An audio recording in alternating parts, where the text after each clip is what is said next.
Just another night. Monkey on my back. Hepatitis B. Wife's begun to pack. Just another night. Trying to turn a bob. Things go on like this. How to get a job. We present O'Rourke's First Case by Vincent McInerney, with Ken Cumberlidge as John O'Rourke.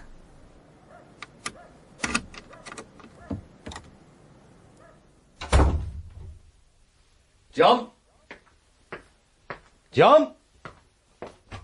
Hello, Dad. What happened? The job. Same as usually happens. I didn't get it. Who did? Some young fella. More pens in his top pocket than the mad professor and a file of facts under his arm. I thought you were in with the chance this time, getting an interview. So did I. Till I got there. Then I became a 40-year-old redundant fitter from a bedding factory that was obsolete the day it was built. What you reading? One of those detective yarns of yours? The truth was, apart from the fact that I'm white, I was your token black. At least you got a full working life at sea. Young Curly and I have been waiting up the pub. Fancy one? Curly. Now there's another one. 22 and never sniffed a job yet. Never sniff a pint if we don't get up there before 3. 20 years I worked in that dump. Took the money. Now I'm supposed to sit here being consoled by Benny Hill. Well, I won't do it. What will you do? This. Build a publishing empire? Become a private eye. Holmes! I should have guessed. But you didn't. Curly? I mean, he's been obsessed with that detective stuff since he was a lad. But I never thought he'd start to confuse fact with fiction. I don't know what his mother would have said. Same as mine when I told her I wanted to turn boxing pro. That to be considering it, a soldier was already brain damaged beyond hope. Still, he's put his redundancy money where his mouth is.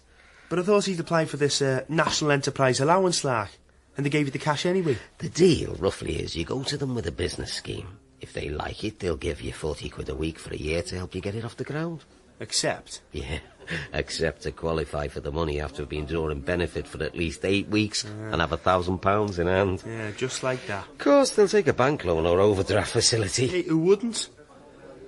He seems a bit strange, though. Money to be a private eye. Yeah, I know what you mean. There are things that are no-go.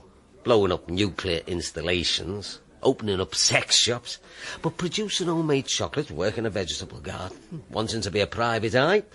John reckons they were pretty helpful by and large. Just went to the job centre to find out if he qualified and got himself invited to an awareness day. Oh yeah, that sounds different. Videos, financial advice, lunch. Then the other half of the videos, more advice, application forms, and today, the final interview where he takes along proof of the availability of his £1,000. Not so different after all. Just another feast in the new church of Thatcher. How about you? Anything going? Can't get a girl, never mind a job. They don't really want to know you when you're out. At least not the sort I like. Hey, you know how Chris is back with me and me mum? She finally left that smooth-talking bastard she was married to. Wonder what John's reaction will be to that. Quiet, isn't it? Not much to shout about in the job centre. Not this side of the counter, anyway. Quite. Looking for employment yourself? Charlie Rose, by the way. Oh, John O'Rourke. I'm on this Enterprise Allowance wagon. Today's yes or no time. I'm after some gen on that sort of thing myself. All right. I'm a merchant seaman, but, well, I've had enough one way or another. Well, you'll have to be an out-of-work merchant seaman to do any good here. Just on leave, actually. Exploring possibilities. No go.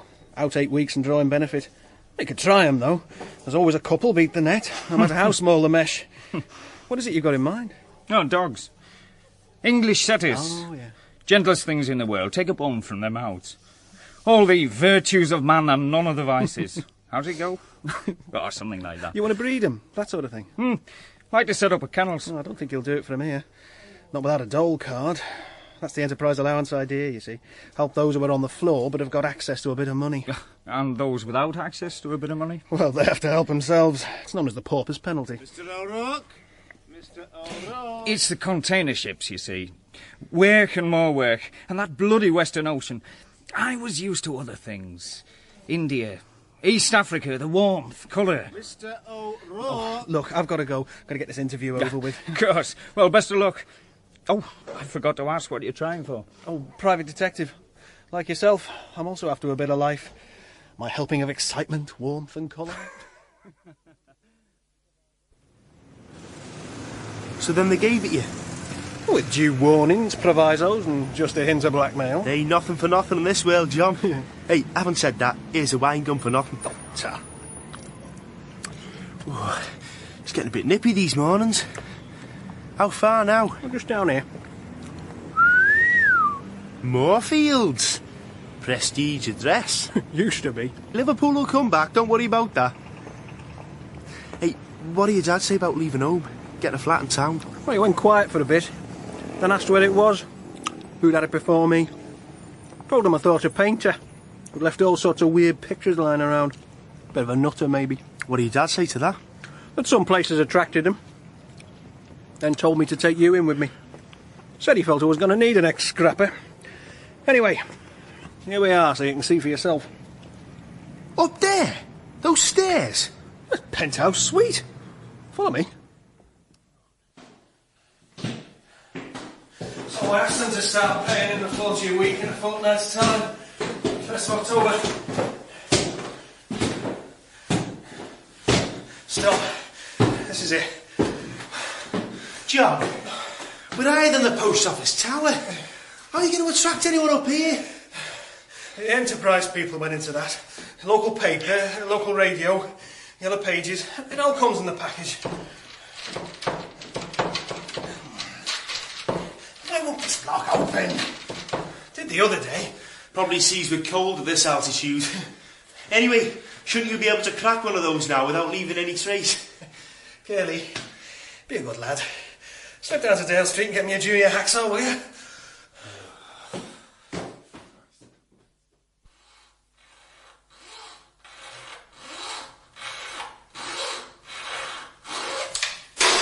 Right. That's it. Now then.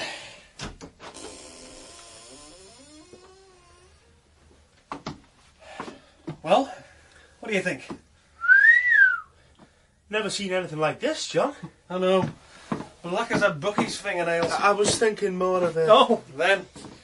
Well, you must have seen those painter fellas on the telly and that, surely. That's it with everyone.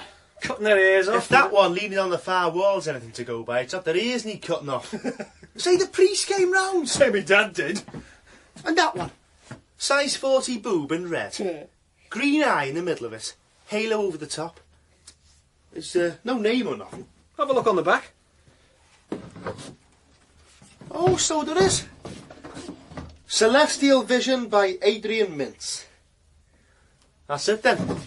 Celestial Vision by Adrian Mintz. What do you think? Let's have the mop. Then ended by hanging around the walls. You should see them. I don't have to. Where's he keeping? He's sectioned a bit off.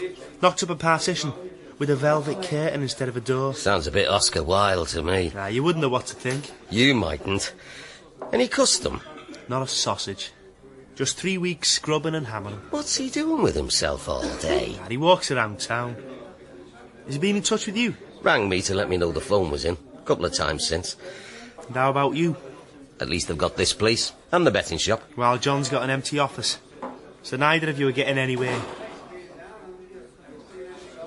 He's not going to ask for help. We'll give him some. Anyway.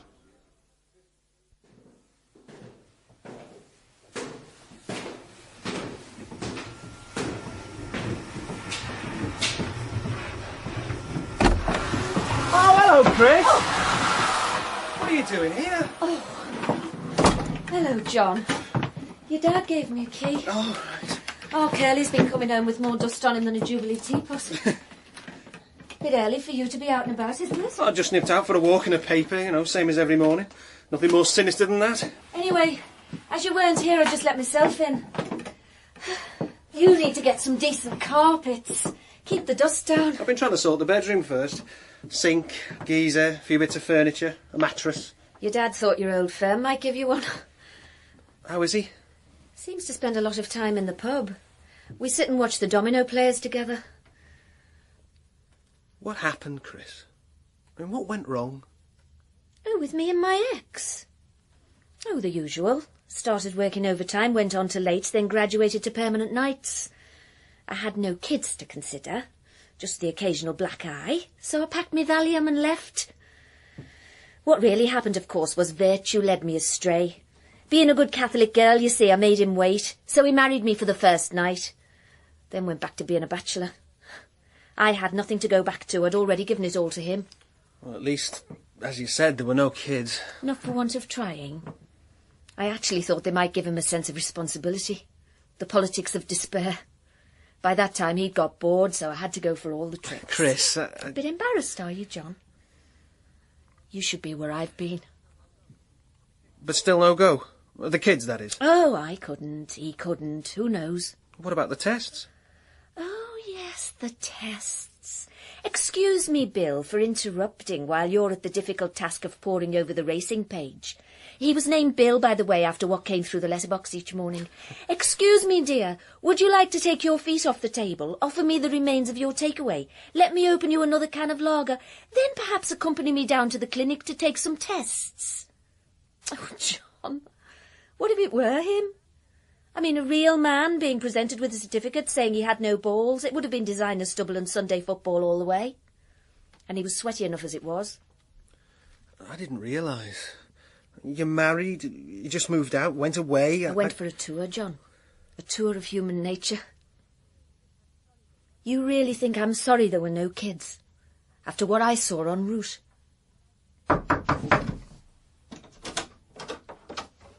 John, isn't it? John O'Rourke. Yes, hello there. Oh, bloke from the job centre. Right. Hang on, Jimmy, no, Billy, something about horses, wasn't it? No, sheep. You're a card, Mr. Spade. Charlie Rose. Of course. Merchant seaman. Wanted to open a kennels, right? Setters, dogs you can take a bone out of their mouths. All the virtues of a man, etc. Right? You have any joy? I mean, do they take you? I'm afraid it turned out just as you said. Benefit claimants only. I'm on leave again and saw your advert in the paper. Thought I'd look you up. Had a bit of trouble finding this place, though, I must admit. You're not alone there, Charlie. Well, this is Chris, part of the team. The blonde, good-looking part. Chris, pleased to meet you. Look, John, thing is, I've found a little place over on the Wirral. Right. Near where I live, that's West Hartwood. Small market town. This house is up for sale and has got a bit of land attached. Good possible kennel space. But there's a problem, is there? I mean, something that needs a professional touch. I just can't seem to get in to see it. I thought you said it was for sale. Yeah, bit complicated. The owner went abroad for a time and let it. Then the owner decided he wasn't coming back and wired the estate agents to sell the place. Except they can't get the bloke out who's rented it. Trouble is, they can't really seem to catch him in. Seems to me to be one of those shadowy coves you hear about, sort of Scarlet Pimpernel. Would you care to tackle it, John? Well, I thought after seeing your advert in the paper it might be the sort of thing that... Well, you could maybe do it while I'm away if you're too busy now. Are we, John? I can't remember. I sail for the States at midnight tomorrow, from the Seaforth container terminal, so it's a bit awkward for me. Well, it's really nice of you to think of me, Charlie, but, well, you see, here we're more into the kind of the... Lord Lucan. Brinksmat. Shergar. Oh, hello, is that the phone, John? With that call you're expecting from Interpol about the Van Goghs? That's Chris's little joke, Charlie. She once lived next door. Sort of gives her a privileged position. That and never having forgiven me for once seeing her in her Liberty bodies, having Vic rubbed on her chest. Yes, of course. It's a strange old world. Just thought I'd drop in. Let me leave you the address of this place, though, just in case you do get a moment. Here you are. And, as I say, West Hartwood. Listen, if I'm over there, Charlie, I'll see what I can do. That's a promise. Best of luck, then. Yeah. Bye, Chris. Ta-ra. It's a nice bloke. Wants to breed setters. He wants some help with his house, too. Oh, come on, Chris. That's hardly my sort of thing. What is? My sordid memoirs. He was looking for a service you're supposed to provide. That you're obliged to provide. You got the Enterprise money to be John O'Rourke, Private Eye, not Hercule Poirot, confidant of kings. Hello. Put my foot in it, have I? Like me to come back later? That is, if I can manage them bloody stairs again without a guide. No need, I'm just off. Next time, Mr. O'Rourke, I'll bring some carbolic soap and we'll have a real clean out. Let me help you on with your coat. You're a real gentleman, that's what you are. He's a real gentleman. Of the old school. You know the type. And who was that? Will you sit down, Mrs. Mrs. Miss- Right. Anyway, whoever she is, I can see she's got her own troubles. Oh, but I know what's caused them. Bloody men. Here. Get me any pervs hanging round this place. Do you want me to find you one? Bottom of your stairs. Queer-looking cove. Glary eyes, reading a magazine with a bloody big sort of wolfhound on the front. Bestiality, perhaps? They're all at it. You too, I suppose. How can I help you, Mrs. Wright? This photo. 10 years ago from the clothes. Dark curly hair. 5'5", 6. Natty dresser. Likes women. Here. How do you know his height? What's that car he's against? It's a Porsche, isn't it? They're pretty low slung. He won't be as tall as he seems. Him and his bloody Porsches. Wonder he doesn't change his name to Porsche. Wouldn't be the first time. And that handbag on the edge of the print. Now that shows he likes women. Shows he likes something carries handbags. As it happens, you're right. Because that's me. Just out of the picture, as usual. I want you to find that bastard. Would that be, Mr. Wright? As was. Ronnie Wright. I don't know or what he is now, except he's living across the Mersey, on the Wirral Peninsula somewhere. But if you know roughly where he is... The Wirral's a big place, sonny. Well, big place full of little places. But it's also full of smart money. So, that's where Ronnie'll be. He left London for what he called business in Liverpool, but the Wirral's where he'll be staying. Here. In this envelope, a retainer and XEs. And what? Expenses. Oh. And 500 cash when you find him. Right. Well, now, if I could just take some details. Details? Where you live, that sort of thing. Don't make me laugh. Here's a telephone number. A confidential telephone number. Right. I'll be off. Collect modern, do you? Modern art. Oh, on the wall. Yes.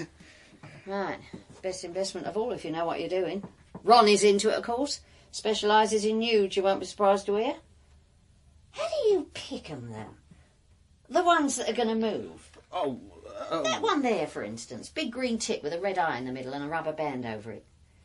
Got something there. Yes, people think so. I believe the artist saw it as an ultimate set of symbols to depict the idea of the Great Earth Mother. Oh, blimey. No wonder they're all hanging round your stairs. Right. Get busy. Oh, Mrs. Wright, before you go, why me? Sentiment, really. Remember that old movie, O'Rourke of the Mounties? I saw it as a girl 3 times. Broke my heart. So, I picked your name from the local paper. You got lucky, Mr. O'Rourke. Let's see if you can get successful, eh? You don't realise how heavy books are till you come to move them, do you?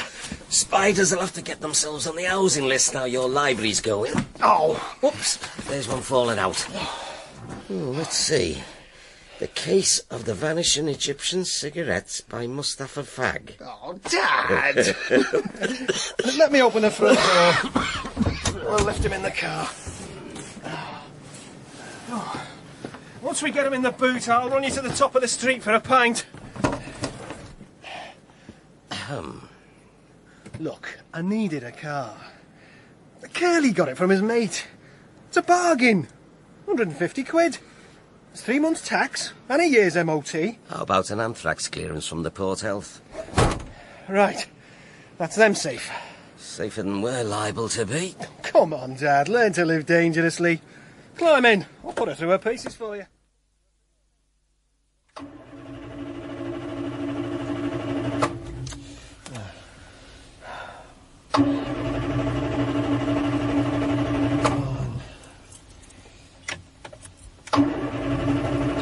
Okay this morning. I must have just flooded. As Noah said. Any luck with Mr. Mystery yet? I've tried every sizable place on the Wirral. Must be using a false name. You don't say. Let's have a look at that photo again while we wait for lift-off. Right. Here. 70s snap. Long hair. Mexicano mustachios. Lapels like Coco the Clown's. Trouser bottoms like barnacle bills. What's that he's draped over? His Porsche. Likes him, does he? Children he never had. Why she wants him, you think? This Mrs. Rate. Maintenance, I suppose. And why you? Why not a big agency? Why all the money? I told you, Dad. O'Rourke of the Mounties. Sentiment. The Mrs. Rates of this world are about as sentimental as a bosun's fist. You've got something, haven't you? All right, Dad. Let's have it.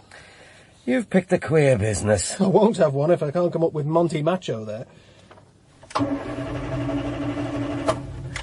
I don't suppose there can be many with a name like that. Even on the Wirral. A name like what? Well, come on. Mr. Porsche, noted car lover. Come on, Louis. Wax! From time to time. Well, that's Little B's done out. What's next, Curly? West Hartwood. Right, where are we? Yeah, West Hartwood. Oh well, 7th time lucky, I suppose. Hang on! Told you it'd all happen at once, Curl. Told me what had happened? Come in! Afternoon, sir. Not too bad for early November, is it? John O'Rourke, private investigator. Detective Inspector Crust, public nuisance. Take you long, did they? The paintings? Oh, left behind when we took the lease. Didn't think anyone would object if I stuck them up. Not technically theft, I suppose. That one there. Let's have it down. Celestial Vision, Adrian Mintz, 1983. Acrylics and oil in cheap snap-in frame. Not that I know anything about it. Just that the info you want is on the back. You're right, son. Loan me cover. That a kettle, Mr. O'Rourke? Curly, would you... No, I'm not your ordinary copper. 6 packets of gum a day, 80 smokes, double beef curry and chips washed down by a bottle of scotch. Why, I've even got Open University credits. Sugar, are you sweet enough? But they're not what I've really wanted. What I've really wanted is people to like me as a person. Well, most coppers do. Of course, no one ever does. And that in the end is what breeds iron in the soul and reduces us to page 3 in the Sun and 4 aways on the fixed odds. John, was this milk sour when you bought us? Years ago, we'd troll the streets of Liverpool 2 in the morning when the clubs let out. Why am I being arrested, they'd shout, as if 2 in the morning wasn't enough in itself. Once we got them to the Bridewell, the other lads would say, "Bend your truncheon round the bastard's head, Sarge. That'll quieten him. Or kick him in the ghoulies, Sarge. Give him something to shout about." Thanks, son. Kelly, is it? But I never did. So none of the other bobbies liked me either. In the end, though, they came round. You know why? Because I got promoted. And everybody likes the boss. At least, if they've got any sense, they do. They listen to his questions carefully and answer them honestly. And my question to you, Mr. O'Rourke, is why you aren't with us and wearing size 11s instead of in this dump causing unease. Because I want to be a boss too, like yourself. No, Mr. O'Rourke, not like me. Not like me at all. For a start, I assume it's me and my kind paying your wages here, that you've hit on this as your final hope. I've hit on this as my only hope. And young Sherlock? He's coming in with me on a youth scheme. Ah, Dombey and Son. You know, when I came here, I came to stamp on you. But I'm so impressed by you bulls, I'm going to offer you a deal. You give me anything that's ours by right, serious crimes, as it were, and I'll give you all the lost kittens and milkmen caught with their trousers down, OK? And what about client's confidentiality? What about Client's confidentiality? What about it? Got something in the confidential line, have we? Just a hypothetical question. There ain't no such animal, Mr. O'Rourke. There ain't no hypothetical questions, there ain't no hypothetical cases. There's open cases, shut cases, and there's cherchez la femme cases. Follow me? Nice cup of tea, that. Nellie? He knows about Mrs. Rate. Does he? Of course he does. That's a bigger nap than Pinzer. I mean, can I trust him? You know what happened when St. Patrick drove the Snake's Eyes of Ireland, don't you? They all swam to Liverpool and joined the police force. So what would you do? Time now, lads. Dad, what are you saying? If I'd signed on the ship, I'd do the work. That's what I'm saying. Think about it, John.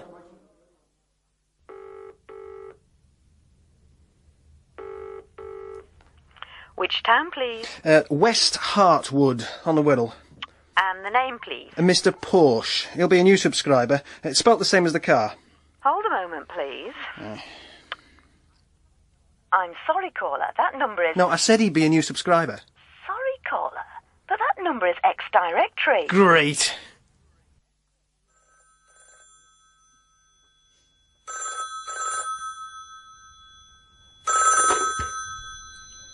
Yeah? Hello, is Mrs. Rate there, please? Who is it? Mrs. Rate, please. You didn't hear me, China. I asked who it was. John O'Rourke. That's better. Liz, there's a geezer called O'Rourke wants a word. Voice on him like he's trying to sell timeshare at the North Pole. Oh, it's that tech I was telling you about. How are things among the golf widows and wife swappers, Sunshine? Using plenty of Polaroid? Yeah, give me that bonga. Oh, come Keep your hands off me. Sounds as if he wants a hedgehog down his jockstrap to me, Liz. Just get 2 drinks, eh? That's bogger. All wet eyes, instinct and aggro. Right, what have you got? Mr. Rate, now Porsche, is living in West Hartwood at the Wirral. Good boy. What's the bastard's address? Well, that's the next thing. Just bringing you up to date at the moment, letting you catch the drift, like. I don't want bringing up to date, Mr. O'Rourke. You weren't hired as a calendar. Hard info or I'll be round for my money back. Except it'll be Bogger that collects it. Understand me?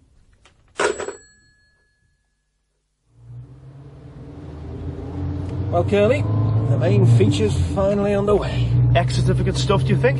Oh, PG at most, I'd say. PG? Does that mean pretty gory?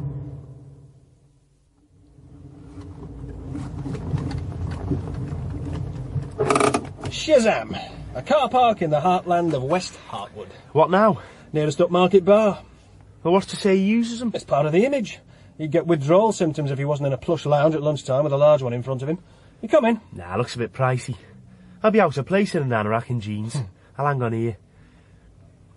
Hey, it's not a maintenance job, all this, is it? Mrs. Rate never said it was. What's it really about? I told you. Plush lounges, large ones and Porsches. And a chance for us to start at the top. Have one for me. Pint of bitter, please. Oh, we're the twins, ting-a-ling-a-ling, we're the twins, ting-a-ling-a-ling, we're the brothers St. John, and we know when we're on.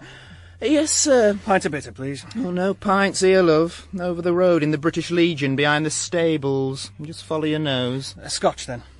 Double scotch for the gent. Anything with it? Wouldn't mind a bit of ice. I wouldn't mind a bit myself. And change from a £5. Keep it. Yes. Now, what you really after, love? This photo. Oh, that suit! Yeah, taken about 10 years ago. I'm paying for it ever since. The hair and mustachios will have gone by now, too. Yeah, unless he's appearing as the bearded lady somewhere. Well? You got a pal looking for you, love. Someone's just popped in, then out. You know what I mean? Small, slim, blonde hair. Tempter. No, large, very large. Face like a full moon, hair like a Brillo pad. No ring through the nose, but I thought there was a bit of snout there all the same. One of them are you, love? No. How about the photo? Well, you know what we bar persons need, don't you? A good union and a decent wage. Oh, here. Talk about relief without satisfaction. Really? Another? I should hope so. He's in the other one. Other one? Other hotel, love. Places like this always have two. One for the landed and layabouts, one for the lawyers and arse-slickers. And what's he? Oh, he's in the Queen's Arms at the moment, Dux, and she's welcome to him. What happened? I went over there. No sign of Crust. But Rate was propped up in the lounge as large as life. Clocked me right away. Some sort of sixth sense. Known as self-preservation. And slips out as I'm buying a drink. So you lost him? Just what we didn't do. I got tired of hanging around in the car and went for a stroll. Caught a Rachel, Porsche or whatever, coming out the pub and followed him down a side street to one of those snazzy little antique shops. Yeah. Import and export. Sort of place that's never open unless it's shut. So he's in that lot as well? Yeah, though not under his own name. Not another. Mr. A. Ferrari. Oh. Put the kettle on, will you, John? I'll have a cup of antifreeze and a power steering pie. Right. Something wrong? It's dirty. Greasy. I've never seen it like that before. Thought you'd be too busy to notice. Dad, look, I really think... So what now? Obvious. Our two intrepid heroes mount guard outside Rate's place until he finally shows up. Whenever that is. It won't be too long between visits. Rate's probably someone got his money the hard way. He's not going to leave any of it lying around without keeping a close eye on it. We'll go back there tomorrow. He'll show up, if only to check the doors. You going to let Mrs. Rate know? I think so. I bloody well know so. Having the man from the Prue Call is bad enough. The man from the zoo, Mrs. Rate's bogger, would be another matter. So let's have a cuppa, then you two can get an early start. After all, that's the only way to get the worm. Oh. There he goes. He's just leaving the shop. Heading for the Porsche. Hey, I hate to admit it, but you were right about him checking the joint every day. Is Mrs. Rate any happier this time when you rang? Said she knew about his love of antiques from pictures she'd seen of his old girlfriends. And where's the address? Coming up very shortly. He's moving off. Right, John, get going. Can't get into first. Oh, one other thing she said I ought to know. Rate's a psychopath. What? It's no good, Kel. I can't move it. Here, get out and let me try. Come on, we'll lose him. What if he spots us? What if he does? No psychopath's happy unless he thinks he's being followed. Come on, John, shift yourself. We've got to get going. Place like this, you'd wonder where all the traffic comes from. The thing is, it's there and it stops him spotting us. Oh, shit, he's pulling in. We'll do the same. Look, there's a space. Stick your head out the passenger window. Right. Don't believe it. He's talking to a copper and pointing back here. Oh, you're joking. What's worse, the copper happens to be Inspector Crust. Here he comes. Wind the window back up. I'm trying to. Oh. Afternoon, sir. This your vehicle? Bit off your beat, aren't you, Mr. Crust? In uniform, too. Simple disguise to fool the villains. I don't know, Mr. O'Rourke. Modern art collection, chauffeur-driven vintage car. Guided tours of your office shortly. The gent in the red sports job. Porsche, is it? He thinks you've lost your way, and I agree. Up to now, Mr. O'Rourke, I thought there were only two kinds of Liverpool drug dealers. Those with large houses in Surrey and those with small cells in Walton. But maybe there's a third kind. You and I have to have a talk shortly, Mr. O'Rourke, about a lot of money that's gone missing. But for now, get Chitty Chitty Bang Bang started up and get off back through the tunnel before I take that rusty back bumper and stick it up your jacksie. And get that rear off driving straight and next time.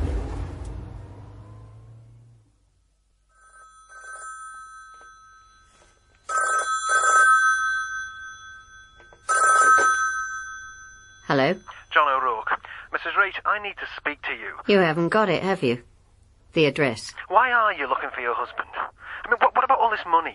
There's a policeman named Crust turns up everywhere. Where does he come in, eh? Where does the man in the moon come in? You were hired to make inquiries on my behalf, not your own. I'm not happy about all this, Mrs. Rate. You'll be unhappier still if Bogger comes calling. Let me tell you something, Mr. O'Rourke. You're an amateur in everything. Between the worst professional and the best amateur is a bridge that can't be crossed, and you're on the wrong side of it. Yeah, well, I'm the first to admit that as far as pros go, you've probably got them all licked. I'm sorry. I shouldn't have said that. No, you shouldn't. You can eat those words shortly, Mr. O'Rourke, and each one will be like a mouthful of sawdust. Mrs. Ray, if you... Bogger! Yeah, Liz? I want that scouse Mick. Oh, sure, Doe, sure. How many pieces? As many as you like, and the smaller the better. Well, how will we set him up, Liz? From tomorrow, we tail him every time he goes across to the Wirral. That way, he'll set himself up. And Ronnie. He's got the address, then? He thinks he's close enough to try to start striking deals. Bogger, that bastard just insulted me. Oh, he don't know no better, Liz. No education. No sense of protocol. That's his trouble. You leave him to me. Him and Ronnie, right? Yeah. I know. Well, that is just get the money from Ronnie. Rough him up a bit, but... Sure. I understand. Nothing a doctor can't fix. That scouse, though. Yeah, sure. Exactly. Come here. Oh, not now, Bogger. Not here. Oh, Bogger, let go, will you? Oh, talking about that stuff. The aggro business. Well, you know how it gets me going. Then at least the bedroom. No, doll, here. I give you what you want all the time, Liz. Now and again, you got to come across with the same for me. So, you're going to come home every weekend now? There's no reason why both of us should have nothing to do for 2 days of the week. Besides, I miss you making the eggs and bacon Saturday mornings. You don't mind, do you? Well, I'm putting together quite a social life these days. Best time I've had in years. Oh. Fridays, tonight that is, we've started going to St Joe's Parish Club. Me, Chris and Curly, few pints. Bit of a dance to Father Molyneux's latest discoveries in the group line. Bit dead, as I remember, on a Friday. Not as dead as we'll eventually be. Why not join us? Go and stick on a clean shirt. I don't know. What's on telly tonight? Chris isn't for a start. You might have got over your blue period, but she hasn't. She needs someone to talk to whether she knows it or not. And it might as well be you. Come on. It's all time off in purgatory. Aren't you going to ask me about the case? Why? What's happened? I've had a phone call. From a seafaring gentleman. One leg and a line in maps with little crosses. Go on, son. Go and change. You're going to have to join the human race again sometime. Cheers, Curly.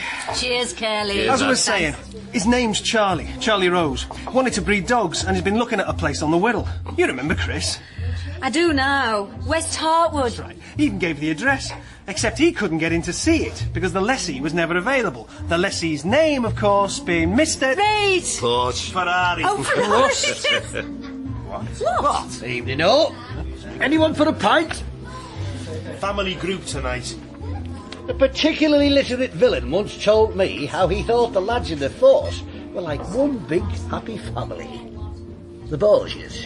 Sit down, Mr. Crust. This is me dad and Curly's sister, Chris. Nice to meet you, Mr. O. And you, Mrs. Miss. Somewhere in the middle at the moment. Ah. Disraeli, I think it was, said every woman should marry. And no man. That's politicians for you.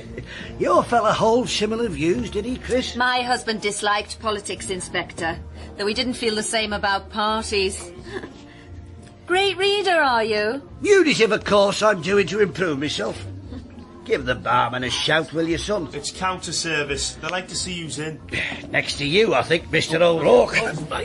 Come along, gents. Yeah, well, don't fall off the end of the bench. Better than appearing in front of it, son, believe me. And now, ladies and gentlemen, while you're all enjoying yourselves and each other's company, and before we hear from the negs, a word about this year's parish outing to Lourdes. You believe in miracles, Mr. O'Rourke? And tombolas held on this spot every Saturday night to help the old and ill to places. Saturday being tomorrow for those who aren't sure.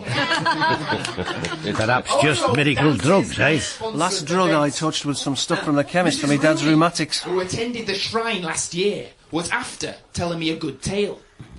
Lady in front of there, coming through customs, had a 2-litre bottle of Lourdes water. Customs man opens it, takes a sniff. Gin, says he. Another miracle. cried she. What will you say to $500,000, Mr. O'Rourke? Made on the backs of the young, weak and downtrodden. So, without further ado, Father Molyneux's answer to the Beatles. Ladies and gentlemen, the Ned! Are we talking about the seasonal adjustment to the unemployment figures? Don't annoy me, Mr. O'Rourke. I'm in the wrong job for that. One of our own to start with, folks. Just Another Night, written by our drummer, the one and only Bobby Mack. Yeah, right, Bobby. So after that 21st party last week, I'm sure everyone already knows who you are. We're taking it. Right, lads, let's go with it. From the top, Just Another Night. Interesting looking group of lads. Winsomely sentimental. Now, what do you think, Mr. O?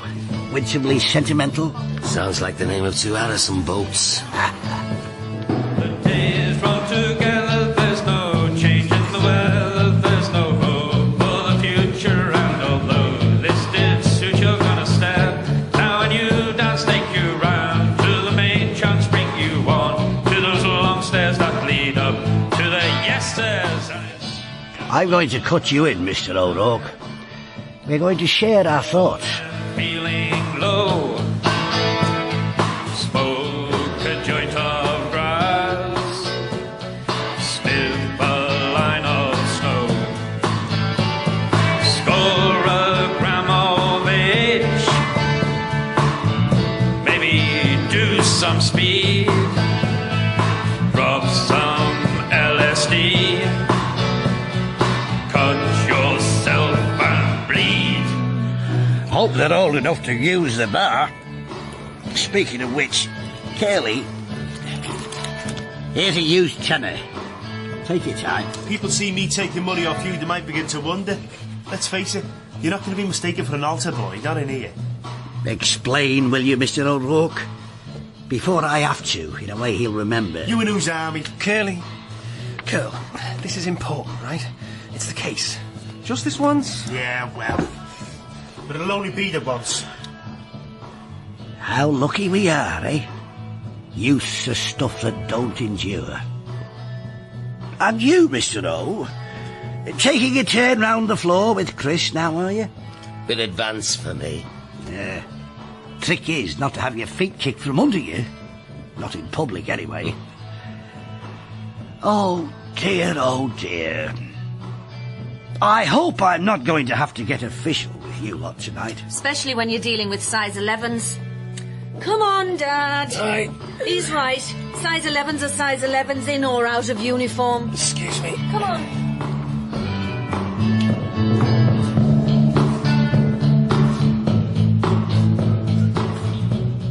The Chopin waltzes might be waltzes, but they're not waltzes any human being could ever dance to. She'd manage it, though, eh? Just look at her. Finger off a music box. Like seeing her again for the first time. Some of them seem to hunt out the good ones like her, the special ones, just so they can spoil what's in them. OK, pin your lugs back, and I'll help make her proud of you. Many moons ago, there was a flourishing drugs racket round the south coast. Much tripping among the trippers, and we couldn't nail it. We couldn't nail it because it wasn't static. The big cheese, der grosse Käse, Mr. Ronnie Raitt, had come up with a new idea, and like many new ideas, it paid off well, initially. He got himself a mobile home, a couple of mobile homes. What, Mr. Caravan? He gutted them and rigged him out as laboratories. Hired a few bent chemists and laughed all the way to the bank. £500,000 we reckon at the end of the day. Which is what it's all about. Which is what part of it's about. Because at the end of that same day, of course, we caught on and moved in. And now we come to his better half. His Porsche? His wife, Mrs. Raitt, did the time for him, thinking she was coming out to half the cash and a faithful husband. Well, half the cash, anyway. So why didn't he do the time? Oh, usual reasons. Everything and everybody in her name. He's a tongue as smooth as a mole's coat, plus the viciousness of a tiger with piles. You'll find out. Will I? You see, we want the money. She wants the money, He wants to keep the money, and all playing for real. And me? Piggy in the middle. And you? Oh, I represent the professionals. What are they doing? Waiting and watching. Same as all professionals do. You'll learn. You'd be surprised how much you could learn just sitting and listening. Tate thinks we're about, you see. He'll freeze on the money. But if he imagines it's just yourself and Mrs. Tate... I'm at her evening again.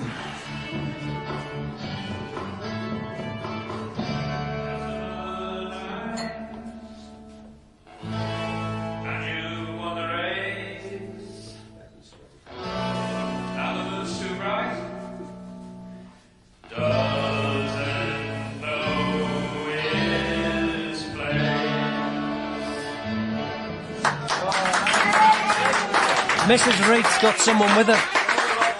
Bugger Bone, known as the clumsy carpenter, he's broken so many legs. London, East End, and bred not to let go once his teeth are in. He'll hurt you. He'll hurt you, son. Ronnie'll kill you. But Bugger will hurt you so much, you'll wish you were dead. If I ever go, find the cash, like. What's in it for me? Whatever's in your head, only you know that. Plus my goodwill, which you'll need. You're thinking of staying on in this game in this town, eh? Now it's clue time. Tate has 2 containers of antiques at the Seaforth terminal, waiting to go to America. They're waiting because the papers on them keep getting lost. We've had a good look, but there ain't nothing we can see but woodworms, super glue and cheek. But that's where we think it's going to happen. Right, here's Tate's address. Ostentatious sort of a bungalow set in half an acre of privacy. I'm off to town for the Chinese. Give my regards to the folks. And tell the group, don't call me. I'll be putting them under surveillance as a matter of course. Now this is what I call a real end to an evening at St. Joe's. You seem pretty much at home here, ordering and that. Oh, my ex was a great one for chats over the chapatis, before it became punches over the porridge. Your martini, madam? Thanks. The food will be following immediately. I say, here it's all decor by MGM and prices courtesy of the Maharaja. Yeah. I'm sorry to go on about it. Just catches up with me sometimes. What that bastard really put me through. And to be with someone you think understands. It's nice to feel trusted. Especially as I feel... the case? I'll visit Tate's place tomorrow. How will you approach it? Through art, as Crust might say. God, I've done nothing but gather info and I feel dead beat. It's the emotional drain. Like the divorce. There I go again. You know, what we both need is a holiday. Crust was mentioning mobile homes and it set me thinking. You know, I've never had a weekend in a caravan. Well, I have. Oh. John, I couldn't have another man like that yet. Not if he came on a gold platter with an apple in his mouth. You see this crew round the walls, looking like extras from the King of the Khyber Rifles? Very colourful. Do you ever wonder what they do to their wives when they get home? Chris... Well, I do. All the time.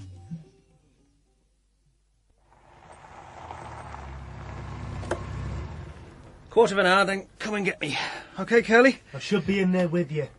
You heard, Crust. This fella's dangerous. He wouldn't wear 2 of us. See ya.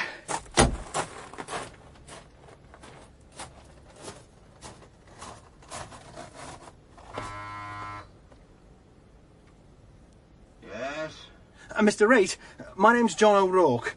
I got your address from the Electoral Register. There's a painting in your shop window I'd like for my wife's birthday.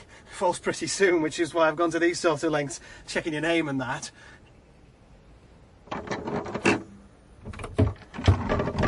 Stand back slightly, would you?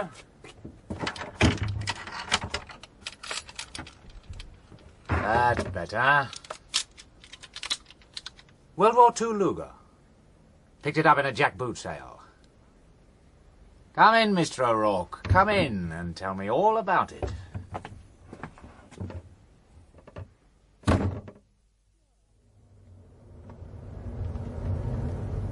You're an absolute bloody marvel, Bogger. You really are. A Rourke in a biscuit barrel on wheels and you lose it. Do me a favour, Liz. Then that nutcase staggering all over the road with those 3 bloody dogs leaping up at his throat. Jumping around like Vickers in a Soho sex shop. I miss the smoke too. Reckon we'll ever see it again. Stop. What's up, Liz? That driveway we just passed. O'Rourke's car sitting at the bottom of it. Well, what do you know? Now, remember what I told you. Not too much on Ronnie, just where he's planted the dosh. And O'Rourke? Well, we'll have to let him get clear for now. Sets my teeth on edge, but there you are. Now, don't worry, Bog. You get your chance to ring his bell for him. So, just pull over into those bushes when you're ready, and we'll wait for Liverpool Larry and his mate to leave. Anything else? Oh, got your flask there, love. I hate doing the business when I'm dry. Here, Mr. O'Rourke, a drink for an honest burgher of the great city of Liverpool. That's very interesting, that little tale you've just told me. Happened to be passing the shop, picture in the window, wife's birthday, etc. Decided to look me up. But unfortunately for you, there's just one thing. I don't vote, Mr. O'Rourke. I'm not on any electoral list, and the name on my shop is not Rate. I see by your face you've realized your mistake. Bang, bang, you're dead. Or are you? Have you given my wife this address? No, I haven't. Then you're not dead. Not for the moment. My wife hates men. Most women hate men. You find this, being married yourself? Well, Jack London said that a man who can keep away from drink and women can live very cheaply. Not that he ever managed it. Poor Jack. Was he a mate of yours? In some ways a great mate. Though the level we commune on is not necessarily one you would understand. I mean no insult, you appreciate. Just a statement of fact. Sounds a bit like Inspector Crust, actually. When I set up, he came to check me over. A bit of a query loose stuck in my mind. Set up what, Mr. O'Rourke? Let me tell you my side. Some years ago, in the psychedelic 70s, my wife and I opened a recherche little bijou establishment in London. Are you following this? Every word. As often happened in those days, one place led to another, and suddenly we were rich. Have you ever been rich, Mr. O'Rourke? Don't let anyone tell you it makes you unhappy. I wanted to cash in, seeing the writing on the prescriptions. My wife wanted to ride it to the end. So she did, ending up in a not very glamorous sackcloth and ashes number in Holloway. Now she wants half of what I got out with. She's not getting it. I struck a deal with her to find you. I've just set up as a private eye. Wait here. Help yourself to another. Mr. O'Rourke, would I insult you if I offered you money? Not necessarily. For silence? I sort of tried to explain about that. You see, I gave her my word. You know, it's a professional thing. You've also just begun. And when people are just beginning, Mr. O'Rourke, they usually have to do things that later on they shake their heads at in others. Here, at least hold the envelope while you consider. Now, you spoke of a painting in my shop window. A ship in a stormy sea. Oh, the work isn't under glass, completely open to abuse. In fact, possibly the only genuine thing at this stage is the signature. However, meet me halfway and it's yours. Not that I'm an expert in the arts. Usually I simply draw conclusions. Which are? That you'll be charitably silent on my behalf. Show acquiescence and goodwill until I go. Go? South first, for a beakerful of the warm sun. Then New York, where once more I'll deal in the artifacts of the past, the memento mori of those artistic tongues that now are silent, but which still speak and say, thus it was, thus we suffered. Yeah, right, well, Curly's waiting, so... I'll see you out. This way. What sort of car do you drive? Oh, dear, Mr. O'Rourke. Appearances can be decisive. Force yourself up market. You'll soon be along there, naturally. Buy from good rummage sales rather than provincial outfitters. Never take anyone's post-dated checks but mine. Remember, I've got your interests at heart. Nice evening.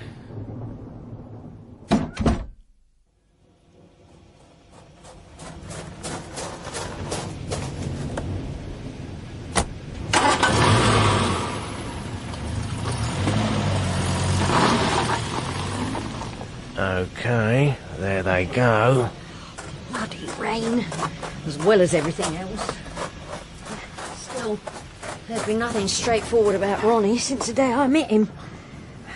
Right. How do we get in? Problem doll. Bars on the windows. Intercom at the door. Even if I could get on that roof, I don't think I'd fit down that chimney. Bugger, you got to stop watching those videos. Look, why don't you just ring the bell? Say who, darling? Prince Charles? I wish I had one of his polo sticks. John O'Rourke, Dumbo.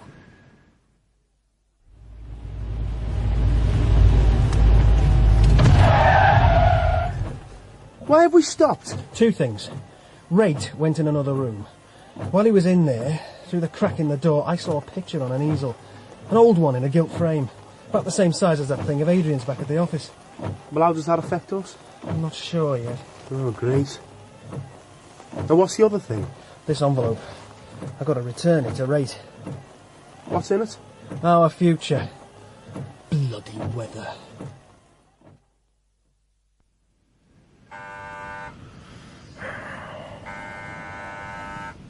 Still not answering, Liz. He will. He's turning over who or what's outside. Yes? O'Rourke again, Mr. Wright. Wait.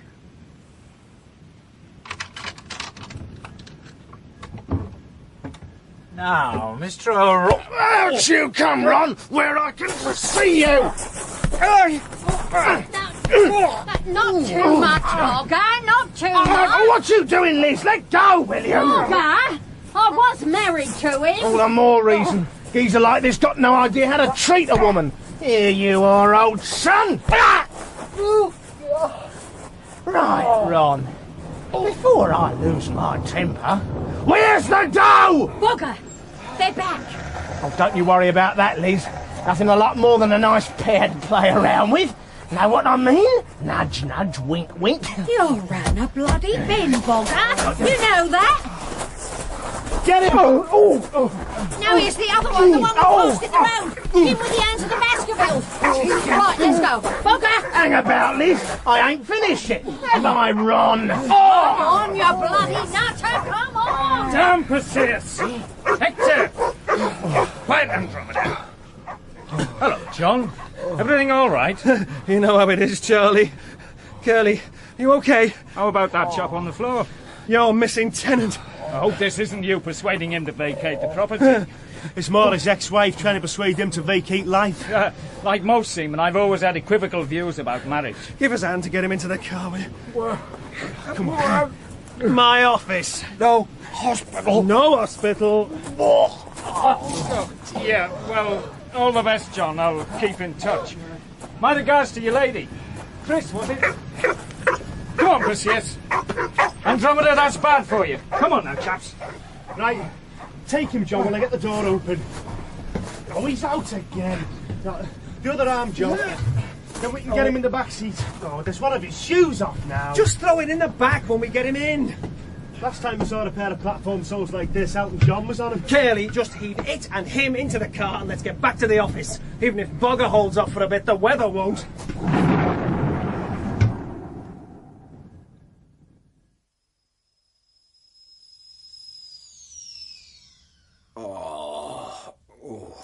Mr. Reid? Are you awake? Oh.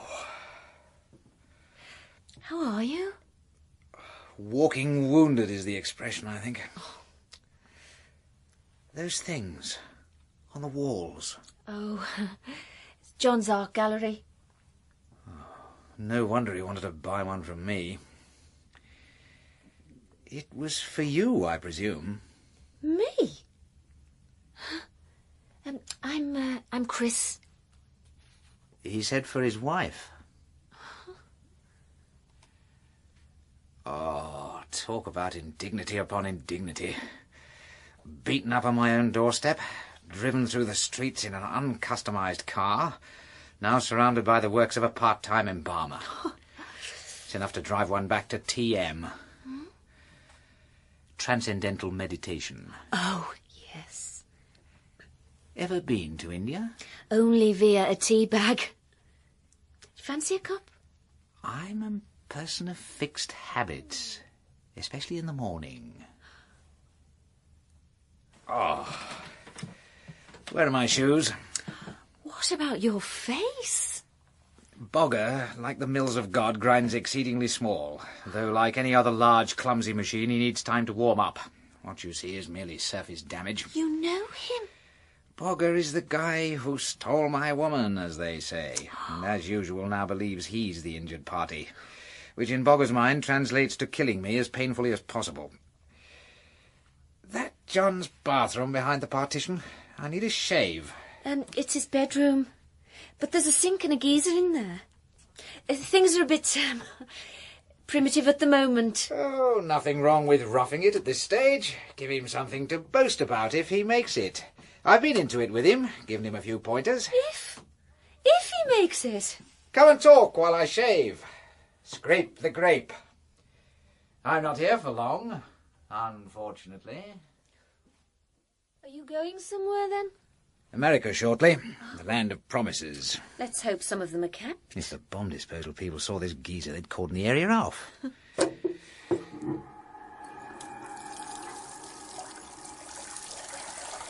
But first, a short time in the sun to heal old wounds. Single bed, bachelor quarters. You're no more his wife than I am. I never said I was.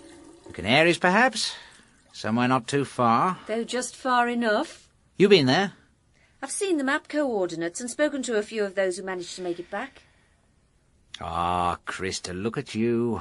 If ever there was a girl built for beaches and bikinis, pina coladas and the pine trees, wouldn't take someone like you long to get used to things, learn how it's done.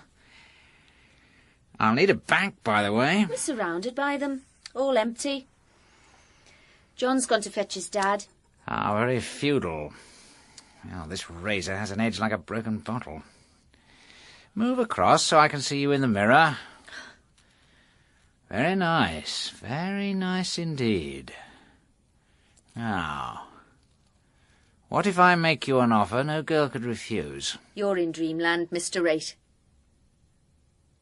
Oh, I'm sorry, I didn't mean... There. A close shave. This razor, one of those you throw away, is it? Disposable. Let's get back where the pictures are. I'll just take this to the window. Celestial Vision, Adrian Mintz, 1983. They all go for that one. The old phallocentric conspiracy raises its ugly head again. John's okay, a born trier. But shouldn't you be thinking of a faster model? Wire wheels and a luminous clock. You can bargain with your face at the moment, Chris. The only cure for old age is money. No thanks. Only one thing for it then, isn't there? Check your account. Close it. Chris!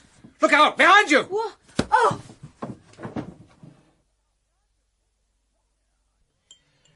Yeah, I've just been up to the ward.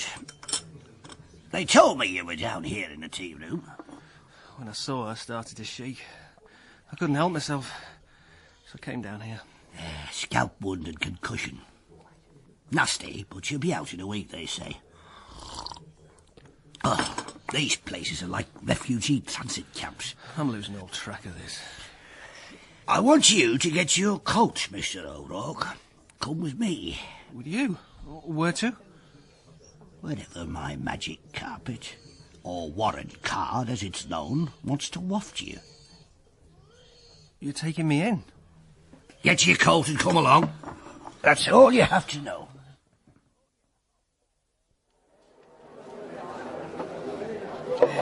drinks, gents. Ta, George.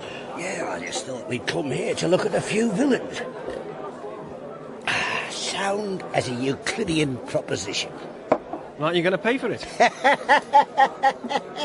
You keep me young, Mr. O'Rourke, you really do. What do you make of it all?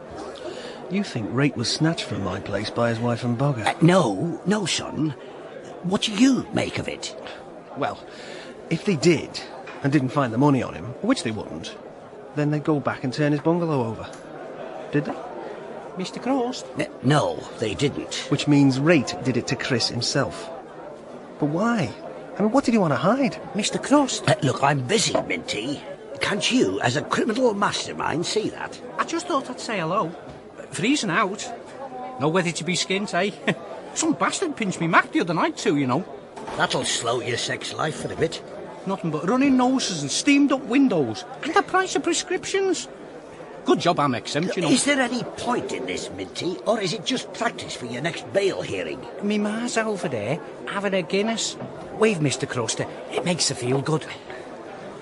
Mrs. Farrell? Dick is...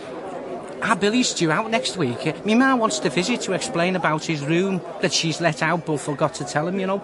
But what with the fares being what they are, and their insides being too delicate for buses, well, a tenner would cover a taxi, you know. You'll have to earn it. Anything, Mr. Crust. Right. You've £500,000 to get out in used notes. How do you go about it? Turn it. Into what? Something small, valuable. See that programme the other night about stamps? Bits of paper the ragman wouldn't give you a blow of his bugle for. Unpercolated edges. Me ma's had me going mad rooting out old letters I sent her from inside. And them old patents too. Of course. Here you are, Minty. Here's 20. Offered in all humility. Mr. Crust. One thing before I go. Who's your pal? You see, me mum will want to know. That, Minty, is another great detective like myself. Excuse me. Then it's in the container. It's got to be. I saw the shed super. Rate had come down and gone into the container with a large briefcase portfolio job. Whatever the money's been changed into is in there, all right. What about customs? Well, it seems if you invoice your stuff as bric-a-brac rather than genuine antiques, you can put in or take out as much as you want until the ship sails, which is tonight. If it ever gets round to it. There's a gale out there. And you're going with it? I've got to. Otherwise, I've done nothing in 3 months but make a fool of myself and get a lot of people injured. And I want Rate. So it's not the cost-efficient ship or how many potato to the pounder Manuela for him after all? No, that's just a blind. He's travelling with his assets. How will you get on board? The container-based perimeter wire has more holes in it than a Swiss cheese. Dockers make 'em to save walking round through the main gate. Dad's finding out from his mates about a handy one. How long will it be? To the States? 5, 6 days. Guys often stow away. They slip off the other end with the stevedores. That's what Rate'll try. Then pick up his stuff from the other end. And Curly? Well, you see, these ships, the containers are on top, but there's what's known as a ro-ro deck. Roll-on, roll-off deck. Like a car ferry. You get in from a ramp at the rear of the ship. You could hide a regiment in there. It's big as a factory floor, and always chocker. Curly'll be safe as houses in there. Say your goodbyes, please, visitor. And Crust? Oh, he'll be there somewhere. Wouldn't be a show without punch. But I'm going to be the one who finds the money. Crust is going to take me seriously. You too, Chris. In the end, you're going to rate me. That's an awful pun, John. I'm in an awful position, Chris. Chris, come with me, love. Paris. A weekend together. See something different. Real paintings. Life. All that sort of thing. Time's up, visitors, if you will. Saved by the bell. Only this round. I'm prepared for a long contest, Chris. And there are gaps in your defence. Visitors, now for the last time. Haven't you homes to go to? Ships to sail. Away with you. Come on now. Right, Kelly. There's the gap.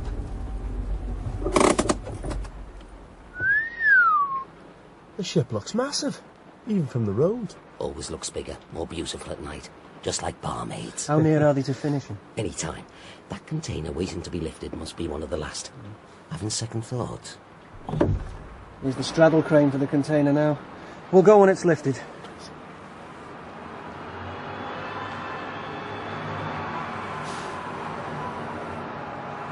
Right, let's go. See you, Dad. Send me a card. Hang on, though. What about the car? Who's going to drive it? John? Curly? Don't leave me here, lads! John! John! Bloody hell! What's that? A scupper? Where'd he spring from?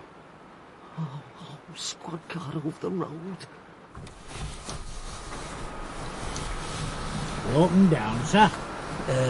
Yeah, that's it. It just stopped. Run out of petrol, maybe. I'm not sure. Got a licence, have we, sir? Not really, no. It's my son's car. Funny it should break down here, right outside the container terminal. All those valuable commodities waiting for the shippers, or any villain that comes along. Expensive cars, whiskey, antiques. Ah. And where is your son at the moment, sir? Phoning the RAC, the AA, perhaps? Well, officer, I don't think I'd be letting you into any secrets if I told you he was now on board that ship over there. Run away to sea, has he? That's the trouble with youngsters. 2 teenagers myself. How old's your lad? 41. Oh, dear. This is a bit different. Tell you what, sir. It's a wicked night. Why not let me drive you to the station, sort things out there? I'd thought of trying to pick up a cab. Besides which, if anything happened to you, Mr. Crust'd never forgive us. Like that, is it? Sergeant Francis, he said to me, discussing matters, old Mr. O'Rourke is a gentleman it'd be a perfect pleasure to arrest. So open the door and we'll get you somewhere safe till it's all over. Ooh, it's cold and dangerous tonight. But not as cold and dangerous as it'll be on board the Sea Spray. After you, Mr. O'Rourke.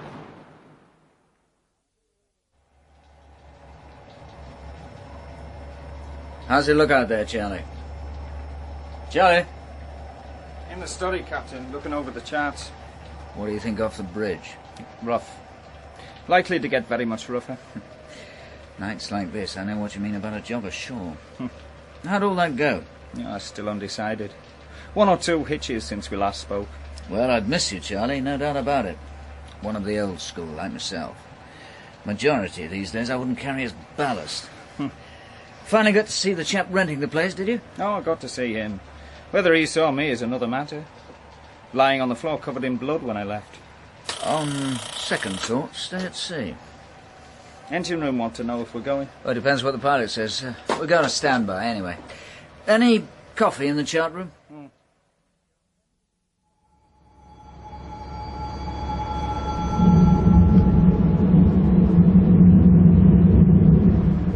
That's the ramp doors closed. We'll be off shortly now. That wind sounded a gale out there. Hey, I wonder where Ray's hiding out. Dad thought he'd go for a lorry cab. Above ground level. Difficult to spot. Just look at it. It's unbelievable all this should be in one ship's hold. Lorries, cars, tractors, timber, combine harvesters. 1,000 places. 1,000 shadows. Hey, John. Over there. Who? Crust? Right? Where? Oh, it's okay. They've gone now. They? Who? Mrs. Rate. Boggy. Inspector Crust, where are you now? Pilot's here, sir. Thanks, Charlie. Pilot, Captain Forbes. My chief officer, Charlie Rose. Captain, Chief. What's the news? Port radar says it's not gonna get any worse immediately. As regards tugs, I've got you 2 up. I can get you a 3rd. Are you going? What chance another report from the lock? This is Ocean Sea Spray. Ocean Sea Spray. Conditions at lock, please. Hello, Ocean Sea Spray. Wind westerly 5 to 6, gusting to 7. Over. Thank you, lock. Over. Want to leave it another hour or so, Captain? See if conditions improve? Tide's going as it is. Water's running away. No, we'll chance it. Get the other tug up, would you, pilot? Charlie, tell the engine room we're going. And for God's sake, order plenty of coffee. We're going to need it tonight.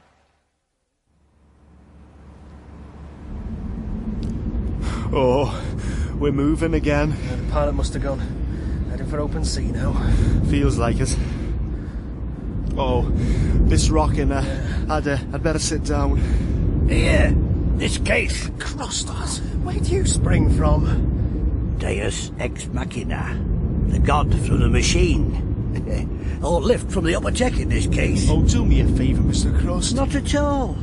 In classical drama, the god or hero from the machine, or crane, was a necessary device enabling someone to suddenly appear and unravel the plot. Wrote an essay on it just last week. Yeah, well, one of the complications for our hero is that Mrs. Rate and Bugger are here, looking to unravel a few things as well. Look out! It's beginning to look like an all-ticket do, eh, Inspector? Lucky I brought this along. That's a gun! I thought you Mustn't believe all you read in the papers. Hold on. Blimey! What are Jason and the Argonauts doing up there, I wonder?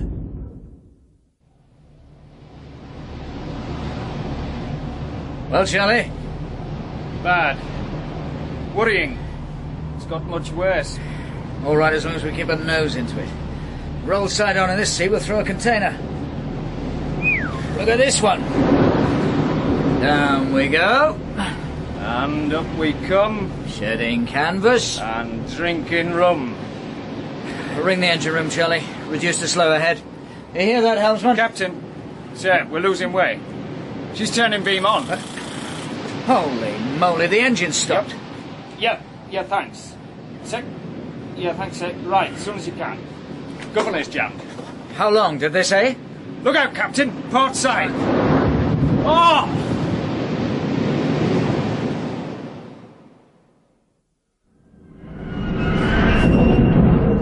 Curly, where are you? Get down, Mr. O'Rourke. Where is he? Thrown against this timber. Just winded. Keep your head down. Look. No! Rate. Out of his lorry cab like a disturbed spider. What's happened to the ship? The engine? At an educated guess, the last time she pitched, the top came out of the water. Once it's out of the water, there's nothing for it to work against. It speeds up. This, of course, could damage the engine, so there's a mechanism called the governor cuts in and stops the engine. When the ship's stern re-enters the water, the engine usually starts again automatically. Which it hasn't. Only because Mr. Crust never had a hand designing it. By the combined harvester, Bugger and Mrs. Rate. Hang on, it's going again! Oh, we've got to get out of here! What are you going to do with that gun? Rate spotted his missus and Bugger. If I don't have Rate, he'll have one of them. Here goes. No! Look out, Mrs. Rate! What's happened? Missed. But they know we're here. You made a mistake, young Curly. Rate won't let you off the hook so easy. Crust, we've got to get out! This stuff moving is going to turn us into jam roly-poly! There they go! Bugger and Madam Pompadour heading for the access ladder to the upper deck. That was clean, must have dropped his gun.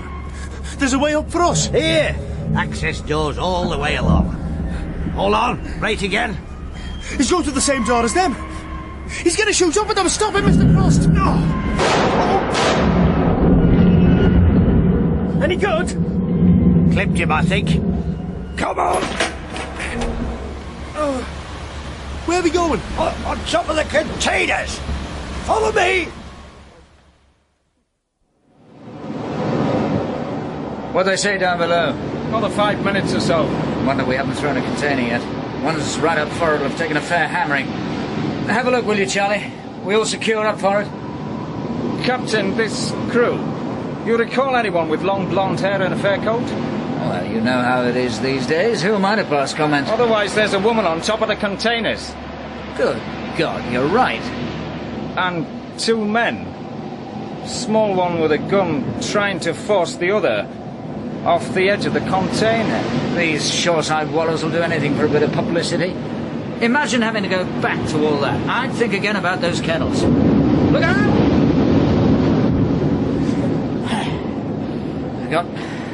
Got rid of them, have we? Afraid not, sir. Hang on, there's 3 more just come out of the starboard access. What? One of those has a gun too. Big chap. And the other... Well, I'll be damned. I thought I'd left all this sort of thing behind on the cruise ships. Something up? Fact is, sir, I think I know a couple of these blokes. It's this run we're on. This bloody North Atlantic. That and the monosodium glutamate. What are they doing below? Give the chief a ring, will you? Shouldn't we do something, Captain? The people on the containers, I mean, for good or ill, I feel personally involved with 1 or 2 of them. The sea holds all the answers, Charlie, always has done. I don't usually talk in this fashion, as you know, but nights like tonight, full moon, raging seas, ship broken down, 5 madmen with guns on top of the containers, well, somehow brings out the philosopher. Why me, Charlie? Why? Captain, look! Hell's bloody bells, one of them's grabbed the woman from behind. Who the bloody hell are you? Police! Oh, I might have known. They'd wear Epsom salts, wouldn't you, lot? Well, do something! You got a gun? That bastard husband of mine is trying to kill Bugger! What's happening? I can't see! Now the small cove trying to force the other off the container shot him again. You should look, Captain. I can't, Charlie. I'm a civilized man. But the other bloke's still teetering on the edge. God, the bastard shot him again at close quarters. Now they're struggling. Oh, here it comes.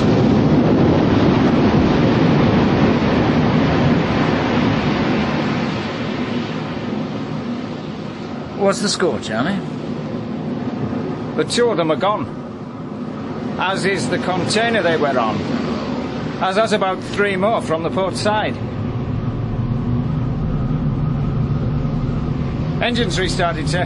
More bloody forms to fill in. How about the rest of them?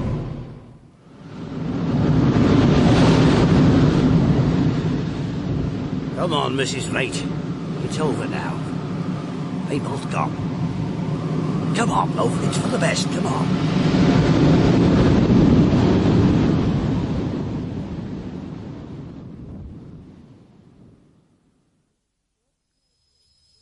So Crust made the arrest after all. But I found the cash. I suppose we're going to have to hear how. That tea ready, Curly? Everything in general on the boil. Come on, John. The most puzzling thing was Rate's behaviour here. I mean, why wreck the office? Tear the paintings off the walls? Given his behaviour on the containers, reckon this place is hardly to be noticed. As for the masterpieces of Adrian Mintz, you've now got them out on the pavement in bin bags waiting for the dust cart. Yeah, well, I've had the place redone. That sort of reward Crust got me. But how did you earn it? Well, when we came to open Rate's containers, at first there seemed nothing but junk, all smashed and splintered. Only thing seemed intact were 2 Victorian front doors. Then I noticed the knocker. On the door? No, the other one, Celestial Vision. Right, yeah. And the penny dropped. The reason Rate wrecked the office was to steal Celestial Vision. A clip-on, clip-off frame. What he did was to turn the $500,000 into another painting and slip it behind Adrian's green boob with the eye. Oh! An early Italian piece it turned out to be. Sophia Loren. No. Once he'd got to America, right, he'd simply reclaim from his container what looked like a real piece of bric-a-brac and then take the good one from behind it. Simple as that. Well, Chris, how did I do? Enough to earn a weekend in Paris? Oh, certainly enough to start me considering it. Hey, that's my sister, your proposition. What the hell's going on? Have a look out of the window, will you, Curly? There's a dozen or so bikers. There's more chains on than Marley's ghost. Hey, they're looking up. Hey, they're coming in. A couple of big uns. Afternoon, lads. Any way I can help? Where's the deck? Yeah? Oh, John O'Rourke, private investigator. I want you to find something. Something gone missing, yeah? Glad to oblige. Let me give you a card. Why? You Paul Daniels or something? Nice one. OK. Now, what is it? Paintings. Paintings? Yeah, you must be joking. This is where I came in. You've come to the right place. Thing is, lads, I've just cracked a big one revolving around paintings. You know, money, heavy mobbing from London, shootout at sea. Just finished sorting it, in fact. So now you can sort this. OK. Name, please? Mence. Adrian Mence. See what I want, Scratcher. Yeah. Right. Go to the window like Aid. Oh, yeah! It's ham and eggs. He's been in them bin bags lying on the pavement, holding something up. You better come and look at this, Aid. Oh, no, the paintings. You ready for action, Scratch? Impress me here, John. You can take me to Paris any time. On second thoughts, book the tickets. Maybe we'll convalesce there. Just another night. Monkey on my back. Hepatitis B. Wife's begun to pack. Just another night. Trying to turn a bob. Things go on like this. Have to get a job. In O'Rourke's First Case by Vincent McInerney, John was played by Ken Cumberlidge, Curly by Dominic Rickhards, Chris by Maureen O'Brien, Mr. O'Rourke by Richard Tate, Mrs. Rate by June Barrie, and Inspector Crust by James Ellis. Bogger was David Googe, Rate, Eric Allan, Charlie, Jonathan Nibbs, Minty, Bill Monks, the Captain and Adrian Mintz, Christian Rodsker, the Barman and the Compere, Ian Target, Scratcher, David Lerner, and the telephone operator, Marian Ellor. The song Just Another Night was written and sung by Vincent McInerney, and the Nergs were Steve Wright on guitar, Dave Dover on bass, and Steve Bartley on percussion. O'Rourke's First Case was directed in Bristol and Liverpool by Sean McLaughlin.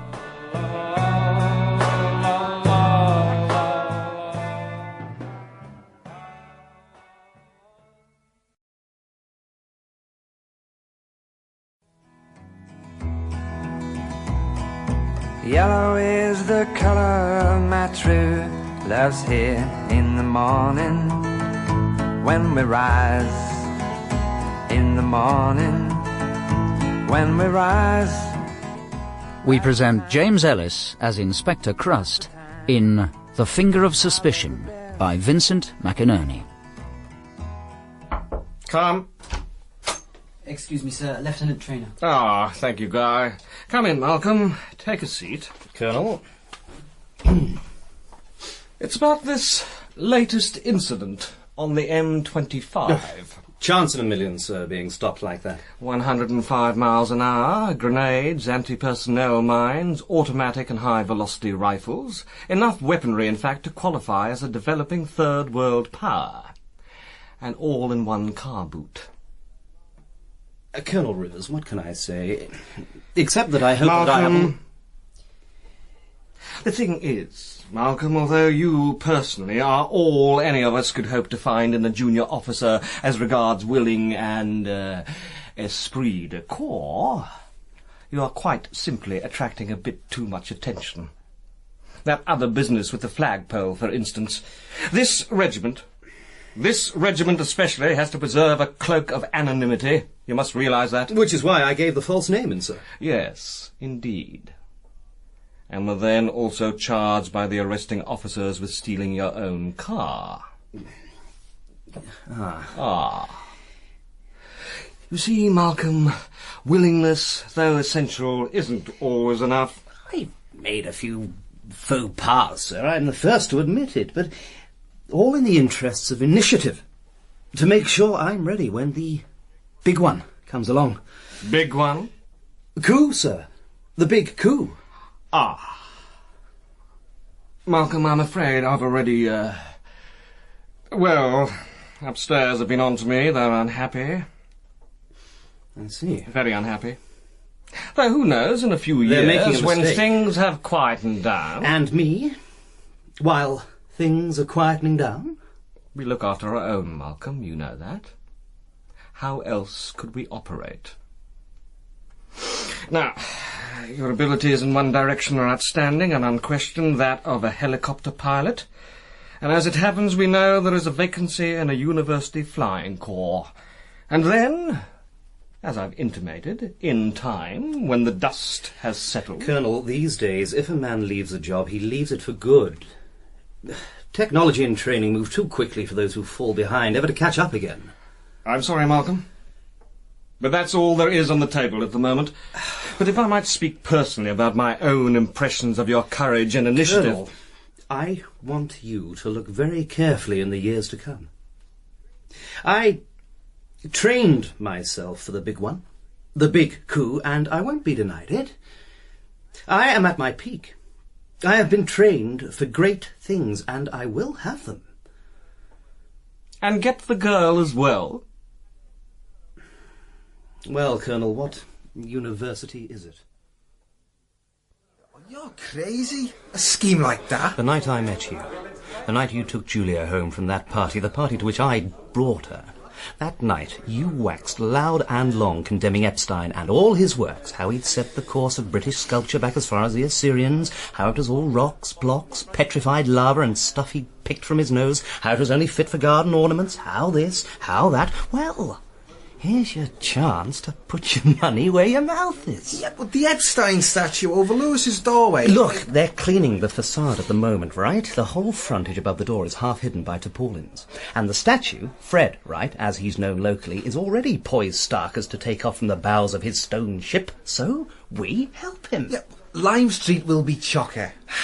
Crowds of people watching the Rag Day floats go by. Yeah. And at their thickest, right opposite Lewis's. Exactly, Rag Day. So the more bizarre, the better. Look, no one will stop you. Believe me, they'll be more likely to treat you as a local hero. You'll have no trouble escaping.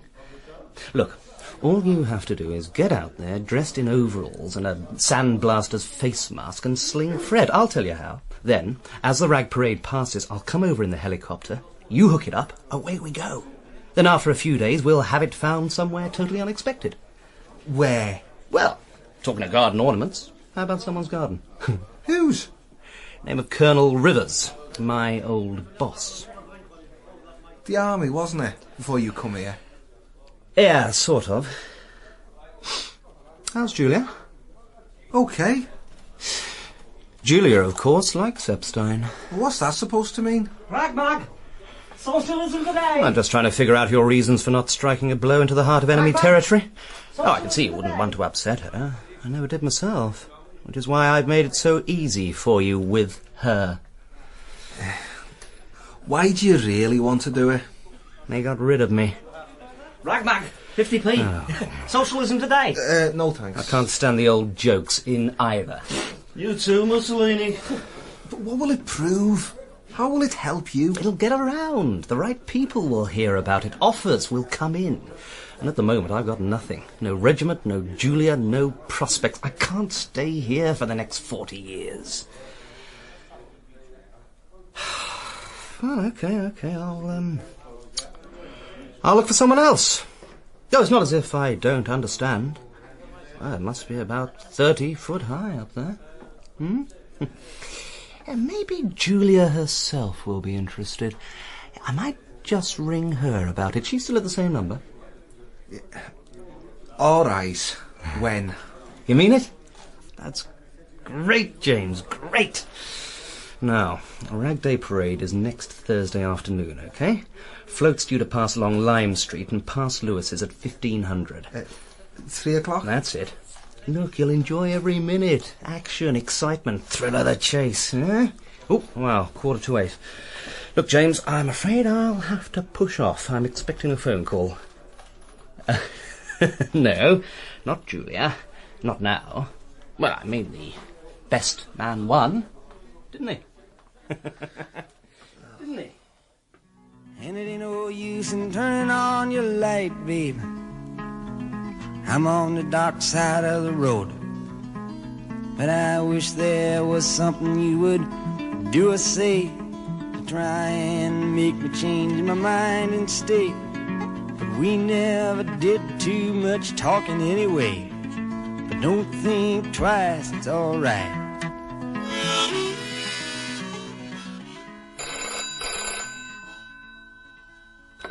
Trainer here. Ah, Malcolm. What news of Waterloo, mon brave? Affirmative. We go in 1500 Thursday. Excellent, dear boy, excellent. And delivery? Sunday evening. And the pick-up point? And the money? COD, I'm afraid, dear boy, as ever, even in the upper reaches of art. $500,000, remember, Patch. Used notes. After inspection. We really must have it in one piece. My principal may have blindly served Mammon rather than the Muses most of his life, but even he realizes that Epstein tended to give his representational figures more or less two of everything. And, well, in the initial lift from the building... I could pick a baby off a nappy with one of those things, Patch. Don't you worry about that. Anyway, what's he wanted for, this principal of yours? His island. Island? As in treasure? Indeed. After the bustle of the marketplace, there comes a time when a man feels the need for his own simple plot, to survey in retrospect old shoes, old promises, old bodies. And what better to set his domain than the odd masterpiece scattered here or there? Ah, Saki, ha ha ha, etc. Right, I'll take your word for it. So, just give me a contact number and I'll keep you posted as regards time and place. No can do, dear boy. I'm out, you see. Out quite a lot. Far better if I ring you. From now on, in fact, now that we are moving to red alert, I'll ring every evening 3 times, at 7, 10 and 1 in the morning. So if you need me, simply be next to a phone at one of those times. A public phone, one relatively quiet and away from your flat. Patch, is this really necessary? My dear fellow, 5 minutes after it's whisked away, they'll be looking for someone just like you. Then there'll be more taps on your own line than on the windows of a haunted house. Although, of course, you'll hardly be so foolish as to return to your flat once the operation is underway. And now I shall leave you to your meditations and orisons. Good night, sweet prince. Good night. Then rang off. You're certain it was Malcolm, Guy? Absolutely, Colonel. Tell the Colonel the balloon is about to go up, he said. The big one is underway. God, you know, Mr. Crust, I never thought that Minty Farrell would ever stand on the steps of the Adelphi Hotel. Mind you, I'm moving into property myself a bit now. Would that be lost or stolen? My ma's terraced. Gonna buy it off the council, top discount. About 70%. Then do it up, and when she croaks, get myself a nice place near the shore. It's the oil, you see. You know they're exploring Liverpool Bay again, and if they strike it lucky this time, and I own my own place, and there's oil underneath it, well, we're talking mineral rights here, Mr. Crust. That's not all we're talking. Just a word to the wise, survey job, is it, all this? Aye, Minty. I'm already monarch of all, I survey. Look at that one, Mr. Crust. Sitting on Neptune's head. Body stockings, I think that's what they're called, eh? Taxpayers' money, too. Grants and all that. God, look what she's doing now. What are we watching, Mr. Crust? What we are watching, Minty, is what Oswald Spengler called the decline of the West. Ever come across Spengler, Minty? Not sure, Mr. Crust. Where'd he do his bed? Open prison, I suppose. Name like that. Aye, Mr. Crust. That chopper's flying a bit low. Right over Lewis's. Look, it's dropped Duke. Mr. Crust. And as a fella just come out near the statue, see him? A bag over his head like a terrorist giving an interview. What stopped them, Mr. Crust? Do something. Can you see what they do? I don't believe it. Look, they pinched him, Mr. Crust. Just like the fairy off the top of the Christmas tree. And all the bits dangling in the air. Mr. Crust, what are you gonna do? Spread your wings.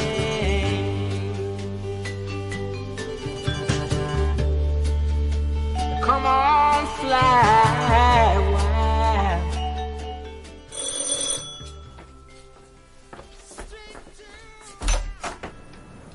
Morrissey?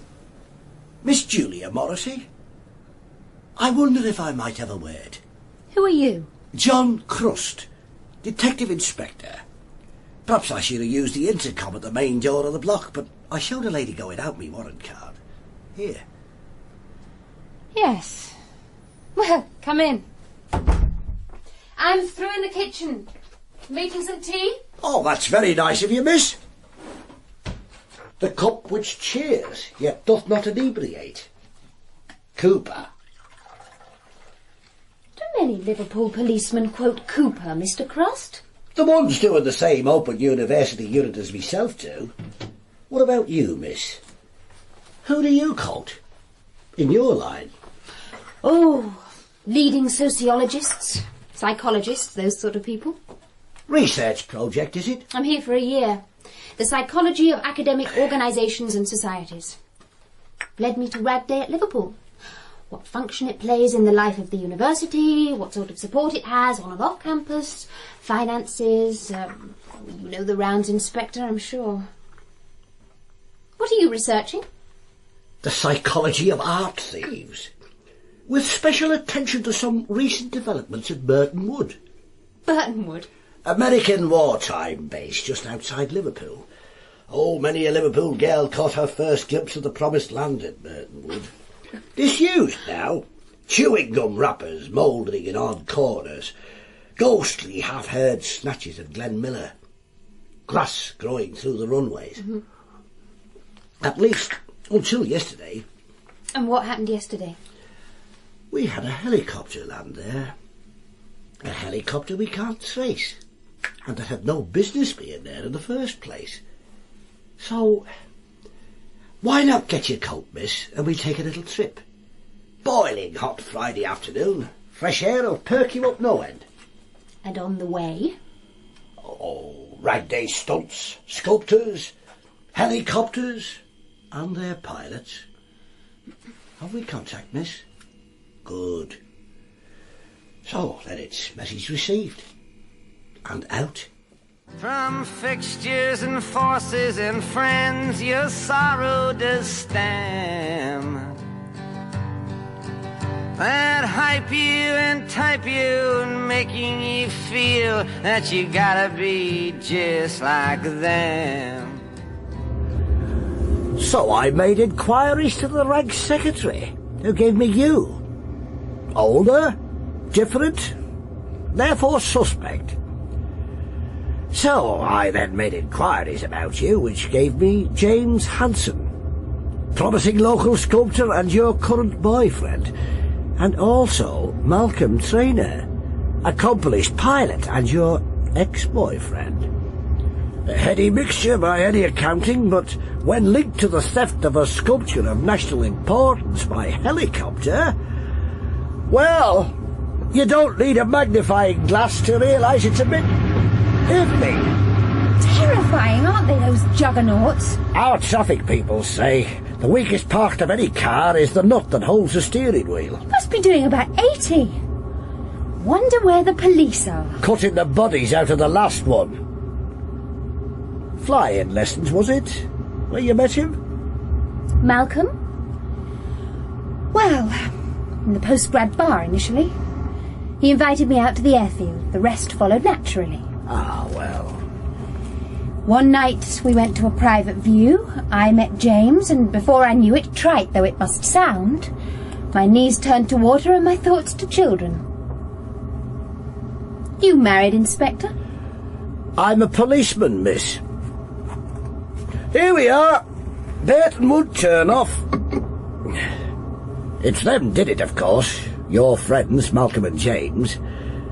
But at the moment we're pretending it's a student prank to prevent embarrassment and make time to find Fred before it all becomes an international scandal. I've 3 days, in fact, to sort it out before the real heavies move in. You wouldn't like them. Wouldn't like them at all. So, any ideas? No? Then I'll have to try and give you some, won't I? End of motorway regulations. You're back on offer again, Miss Morrissey. Yes, I see what you're saying, Guy. I see perfectly. But there's no proof as yet. But Liverpool, a helicopter. The skill required, and well, didn't Malcolm at one time drop in on you at home? Actually land on the front lawn? Did he? Yes, I rather think he did at one time. Which reminds me, I'm off this weekend. As it happens, my mother is having some trouble with the fish. Ring the carpool, would you, Guy? Ask how they're getting along. I'd like it ready for 1700, if possible. Yes, of course, Colonel. And if anything else happens as regards Malcolm? No, I don't really think it will, Guy, do you? I think we'll find this is a rag day event, a little more ambitious than most, but an elaborate prank all the same. Oh, Lord. Friday, bloody Friday, and still all this bump waiting to be signed. I really must clear my desk before I go this evening. Irene, good night. Good night, Irene. Good night. Good night, Irene. Good night, Irene. I'll see you in my dream. Stand clear now, miss. Well, that's the water tower. Ain't it there? You're sure it's here at all, Inspector? Report we had that a helicopter landed here late yesterday, then took off again shortly afterwards. Unfortunately, our source wasn't near enough to see whether or not anything was slung underneath it. But we're assuming that it was the one carrying Fred that Malcolm brought here for some reason, then took it almost immediately elsewhere. But why? But even if he did bring Fred here, how could he possibly move such a thing, much less put it in the water tower? Might have been others waiting. Not very likely, but you never know. But everything has to be checked. Everything. So, now we'll have a look through the hangars, starting with that one there.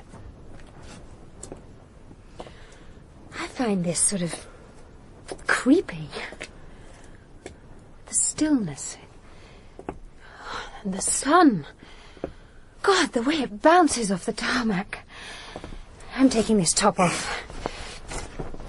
You must be boiled in that suit and tie. The official suit, like a picture, can be worth 1,000 words. You're right about one thing, though. This place is saturated in old memories. Rancid with them. You remember it, then, from when you were young? I remember hearing about it. What a reputation, eh? The nylon's capital of the North. More 30 denier passed across the dance floor here than the Folies Bergère. There's too much emotion in all this corrugated tin. Happiness and heartbreak. Right.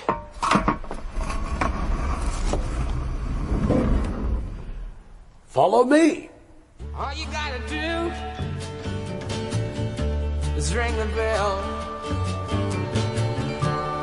Step right up. Step right up. What are they? At the back? Beds, from the look of things. Hospital beds. The one with the bug baby still in it. Oi! Hey, you! Come out, come on! Over here! Keep your hands clear. That's near enough. OK, son. What's your name? Billy! Billy, that's my name! And where are you from, Billy? Why, here! Here's where I live. And where did you live before this? With the people in the caravans. They looked after us when I left hospital. When there was no room for us. Then I came here to wait for them to come back. Who? The travellers? No, not them. The others. Billy? These others. Where are they coming from? Why, the sky. Up there. It says in the book, you see. And after these things I saw another angel come down from heaven having great power, who cried mightily in a strong voice, Babylon the Great has fallen and become the habitation of every foul spirit and hateful bird. Aye, you could be right. And it's true. For one came yesterday, an angel, in his chariot, and wearing wonderful clothes. Someone in a flying suit? And what did this angel do, Billy, after he touched down? And where did he touch down? Outside the door. Just here. Was it? Then let's have a look. And, what happened, Billy, when the chariot came? Oh, I hid, for I was frightened. So, here, was it, Billy, this chariot? Was there anything maybe slung under it? Oh, a graven image, coming from God out of heaven and prepared as a bride adorned for a husband. Inspector, here, look. Filings. Bronze filings. Meaning what? Meaning that I think Malcolm landed here to re-sling the statue before carrying it to its eventual destination. But did something else to the statue as well. Something that necessitated the use of a hacksaw. Right. That's enough for now, Billy. I won't ask you not to leave town, as obviously only a tyre lever could prise you from here. But can you use a telephone, son? And I heard a voice out of heaven speak. Let's and I head saw for a the woman car. arrayed in purple and scarlet, decked with gold and pearls, a gold cup full of blasphemy and abomination and the filthiness of fornication. Next it back to his hangar. And upon her forehead, oh, mystery, oh, Babylon the Great, I think he fancies you. oh, mother of harlots and abomination. You've excited him taking that top off. Then let's hope he can't use that telephone. So, what now? Back to Liverpool for an initial talk with your friend Malcolm. And James? Yes? He was led into it by Malcolm, I feel sure. Inspector Crust. James, his talent hasn't been proved yet, and this, well, makes him try to prove himself all the time in other ways. Some of which are a bit immature.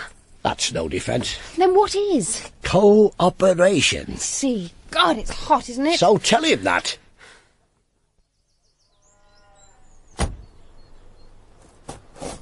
Hello, Mummy. John, dear, you look exhausted. Not as much as those geraniums. They soak up water like the desert, especially this weather.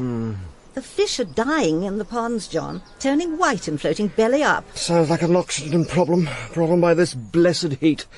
I'll have a look later. And the sundial suddenly seems to have tilted for some reason. Yes, right, Mummy. Of course, you put it in such a hurry. Shortly after that young man called in his helicopter. Malcolm, was it? You remember? He brought that koi carp crammed in a goldfish bowl. Where he got it from, I hesitate to think. Still, it brought a touch of romance to a rather dull evening. How is he? I see. You people really are the limit. I doubt any of you would admit your own shoe size. Now, speaking of water, you'll want some yourself before dinner. Is that the offer of a large whiskey or a bath? To you, my dear, both. Let's go inside and change. You know I've entered the village 5-mile fun run this year, don't you?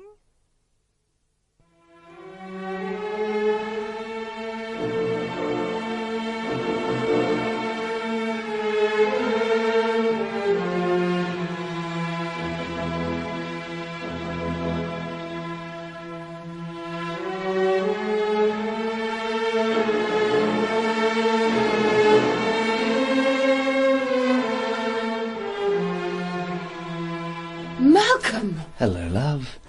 I had a second key cut. I needed to have access to you. You can understand that, can't you, Julia? Malcolm, they know about the statue.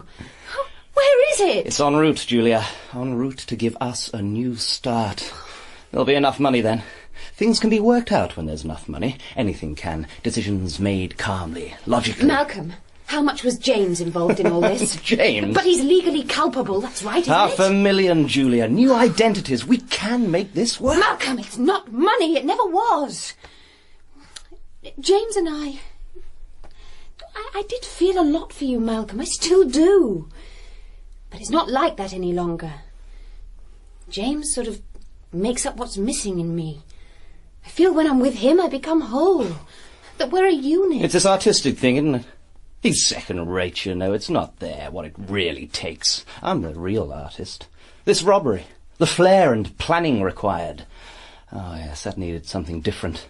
There's nothing really new or exciting about James. He's an anvil, Julia, and people beat on anvils. What you need is a hammer. No, you're wrong. All right, so he's no new Epstein, but he doesn't want to be. His talent is different, and he's still exploring it. What James is doing is pure, more refined, with greater use of space, linked to kinetic energy. That's crap, Julia. Sunday supplement and rose-tinted spectacles. It'll end up in a converted hophouse with print dresses, organic bolognese and interesting wines. A cottage industry, in fact, in a cottage that's tied, which is what he deserves, but not you. He'll end up in London, where we're going anyway. Are you? James has been offered an exhibition next year. One of the newer galleries, but a place from where reputations are made. He'll be moving down after the summer, and me with him. Oh, no, Julia. No, you won't. I've put up with this infatuation. I've drunk with him, listened to him, and tried to make sense of him, to understand what you see there. And he's a nice bloke, but there's nothing there. Rather, what's there can't be seen by you. I can't allow it. That decision isn't yours. You know why the police haven't closed in on me yet? Because they don't know where the statue is. And the statue is very important, which makes me very important. What they're hoping to do is nail me after they figure out where the statue is, then put James up in the dock to say his piece. I get a hefty term inside, he walks for turning Queen's evidence, right? Well, I've got another idea. One that includes you. And to demonstrate my commitment and intent, tomorrow morning you're going to get a present. One that I want you to think about very carefully. And James? Talk to him about honour. Even among thieves. He'll understand. I'll keep you posted. Hello?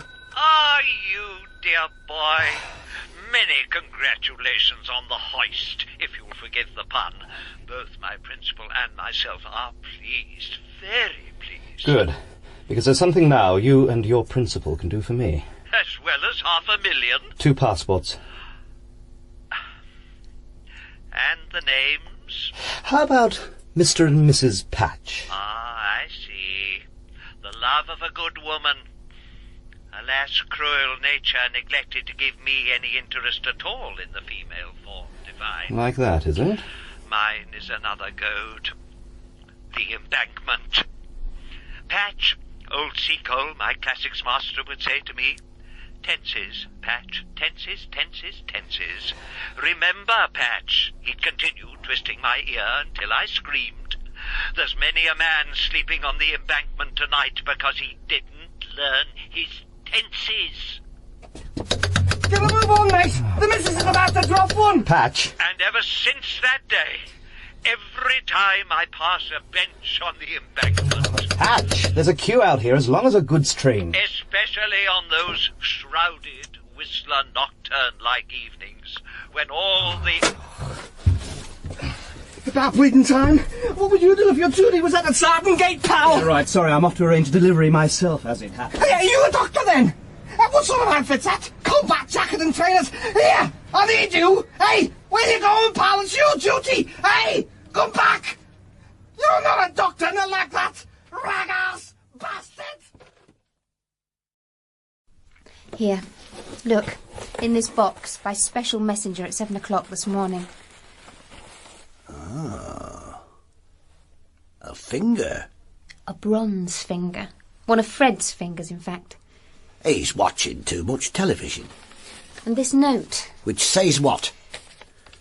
That the statue was stolen by a group, Anarchists Against Art. That to save any further damage to the statue, I'm to keep quiet. And not contact the police and wait to receive further instructions. Right. What he's really saying is that he wants you quiet and isolated until he's ready to pluck you.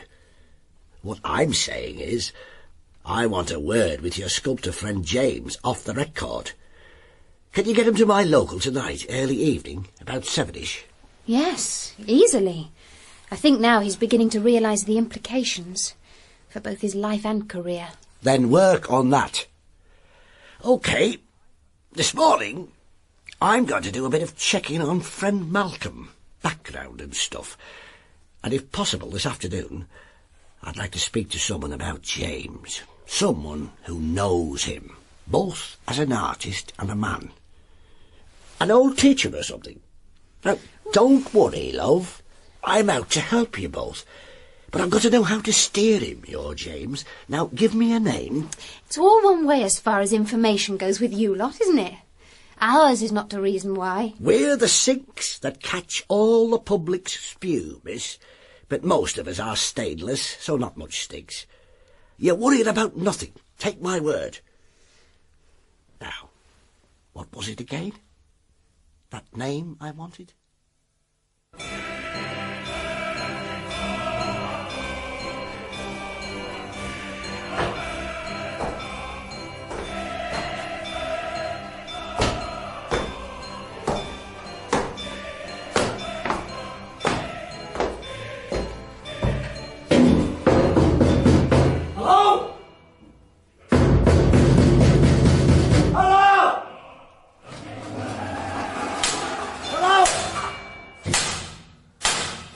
Hello! All right, mate, no need to shout. What's that barbed wire if you're coming closer? It's part of a Madonna and Child for the Polish church round the corner. Blue bottle, are you? Crust. Inspector John Crust. Arthur Frank. Sculptor to the gentry. Commission, is it, Inspector? Some is in bulletproof and angle iron for the police chapel. Or black plastic for the social club, maybe. Or is it me poll tax? Jacob Epstein. Man of the people, just like myself. Except he had talent. That bronze over there, the hand grasping the key, looking as if it's about to take off. Resurrection, that one. Christ forcing his way out of the tomb. I'm one of Liverpool's few remaining Catholic Marxists. How much? How much have you got to spend? That's the way we do things down in this cellar. Do you know, Mr. Frank, I often hear people say to me, that's the way we do things here, or things are done differently there. But once you've been a copper for 30-odd years, you come to realise that things are done much the same everywhere. Epstein, now. He did things a bit different. Sense of humour, too. Aye. Jacob Epstein, man of the people. And James Hanson, whose man is he? Young Jimmy Hanson. I remember the day he walked in here. Come all the way from Kirby on a bus. Don't think he'd ever been into Liverpool before. He'd seen one of my things in the local church, and the priest had told him about me. Big red sty on his left eye, and hadn't washed his hair for about a month. I want to learn, he says. I want to learn to do what you do. So I got him chipping and polishing and going for gas bottles and then into the art school. And now, well, now you'd think he'd never known anything but tweed jackets and pints of real ale all his life. There's reason to believe he's mixed up in this Lewis snatch. A finger cut from the statue arrived in the post this morning. Well, that's serious for the rest of us, but I bet Epstein would have pissed himself laughing. How involved is he likely to be? And how good is he? Jimmy. Jimmy's one of nature's innocents. If he is in it, it's through muddle rather than malice. He'll do all right, mind you, in the end. Lectureship at the Poly, I wouldn't wonder. Nice house, 2 or 3 kids. But as for crowns and laurels, take it easy on him, Crust, for he knows not what he does. To a great extent. And now, about this resurrection. Only 3 were cast, only 1 is left. Inspector Crust, I am about to make you an offer no self-respecting flatfoot could refuse.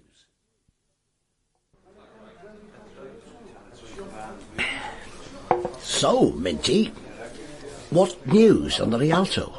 Bit disappointed over the oil, Mr. Crust. Be towing a rig away shortly. Ah, well, they're sure to come back again. I've a feeling it's here somewhere. Maybe it's under our feet even now. Slurping and gurgling in its own thick sort of way. That mean another bitter, does it? give it a shout, will you? 2 pints, love. And a bucket of water for the horse. Coming up. That's an interesting parcel you've got under your arm, Mr. Crust. Bit of DIY. Here. God. The only other key I've seen like that is the one for me ma's pension boot box.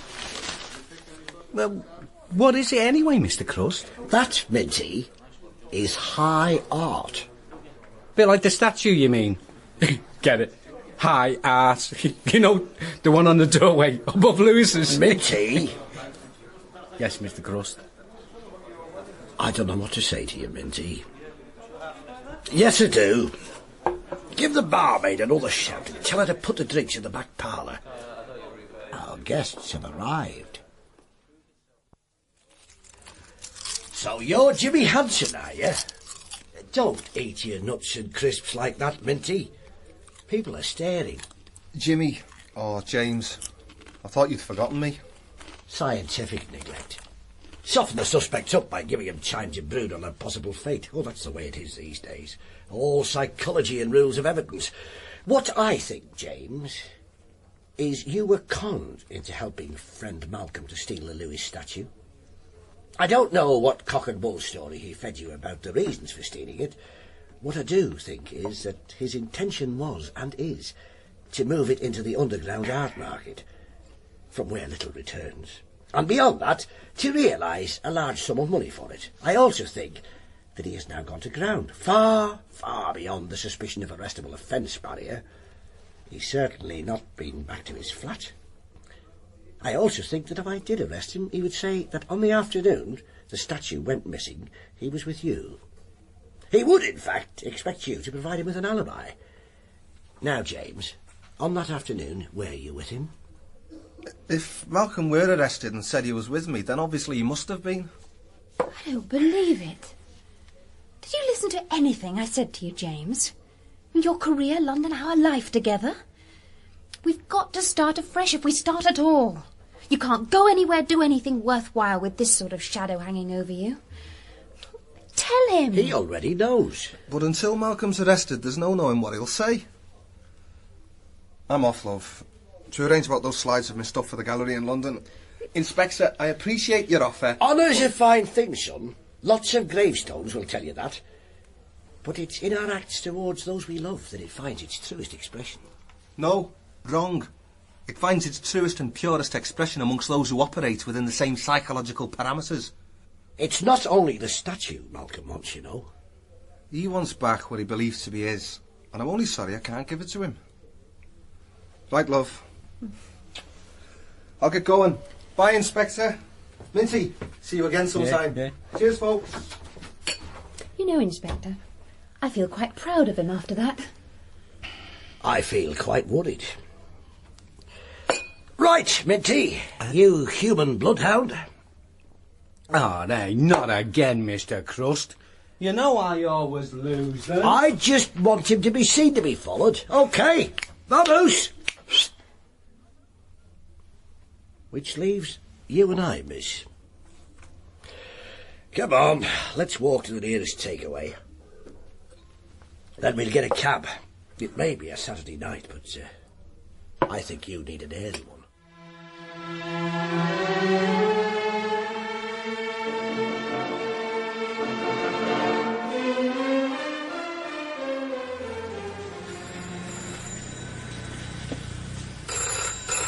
Hello. Finally, you. What happened at 7? Where have you been? Looking through pub windows. You've got the money and the passports? In front of me. Now, what plans for the exchange? The scenario's changed a little. You're going to have to come to Burton Wood Air Base, pick up the statue. This wasn't part of our original deal, old dear. You were to deliver to Ireland for transshipment. You know that. There may be trouble if I try for another helicopter. They're organising fast. Look, Patch, you've got the ability and resource, so bring the money, I'll take you to the statue. Then you can drop my friend and I off. Where? Germany, one of the NATO bases, where I can get help to take me to where I eventually want to go. They won't be expecting me to turn up there. This all sounds a bit, well, dare I say it, wiggy to me, dangerous. And that bench I mentioned on the embankment, I really am too old for that now, much too old. Well, what else have you got? I I shall speak to him. He won't like it. Then you'll have to tell him to be a little more realistic, won't you? My dear Malcolm, realism is the last thing self-made millionaires need to know about. Anyway, as long as it's there and undamaged. Whole and entire, I assure you. Whole and entire. Used about horses, isn't it? To denote their not having been shorn of their reproductive equipment. Now, whatever brought you to that? The same as is going to bring me to where I'm going now. And there's a cab. Ring me tomorrow, Patch. Sunday at noon, here to finalise. Malcolm. Taxi! Malcolm! Taxi! Malcolm! Malcolm, dear boy! Malcolm!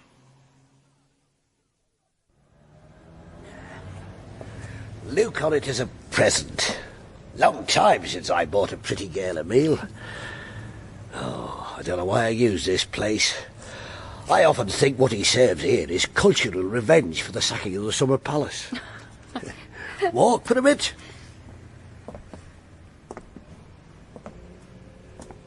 You think Malcolm's watching now? I don't know what he's doing. How much did you ever learn about him? His background? Nothing, really. It's like I said. A mutually satisfactory arrangement for a time. At least from my point of view. I had an emotional hole in my life. Malcolm was one of the men who filled it. Then James came along. And your inquiries? I'm having trouble.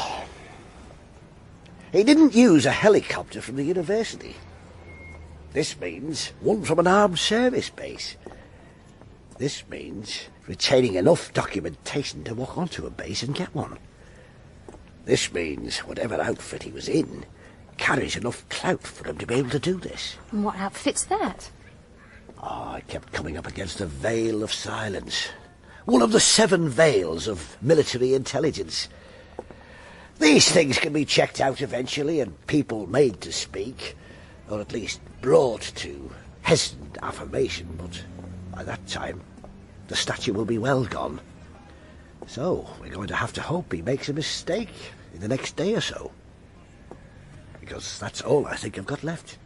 A mistake? In what direction? Yours. You're his Achilles' heel. Our only chance of tripping him.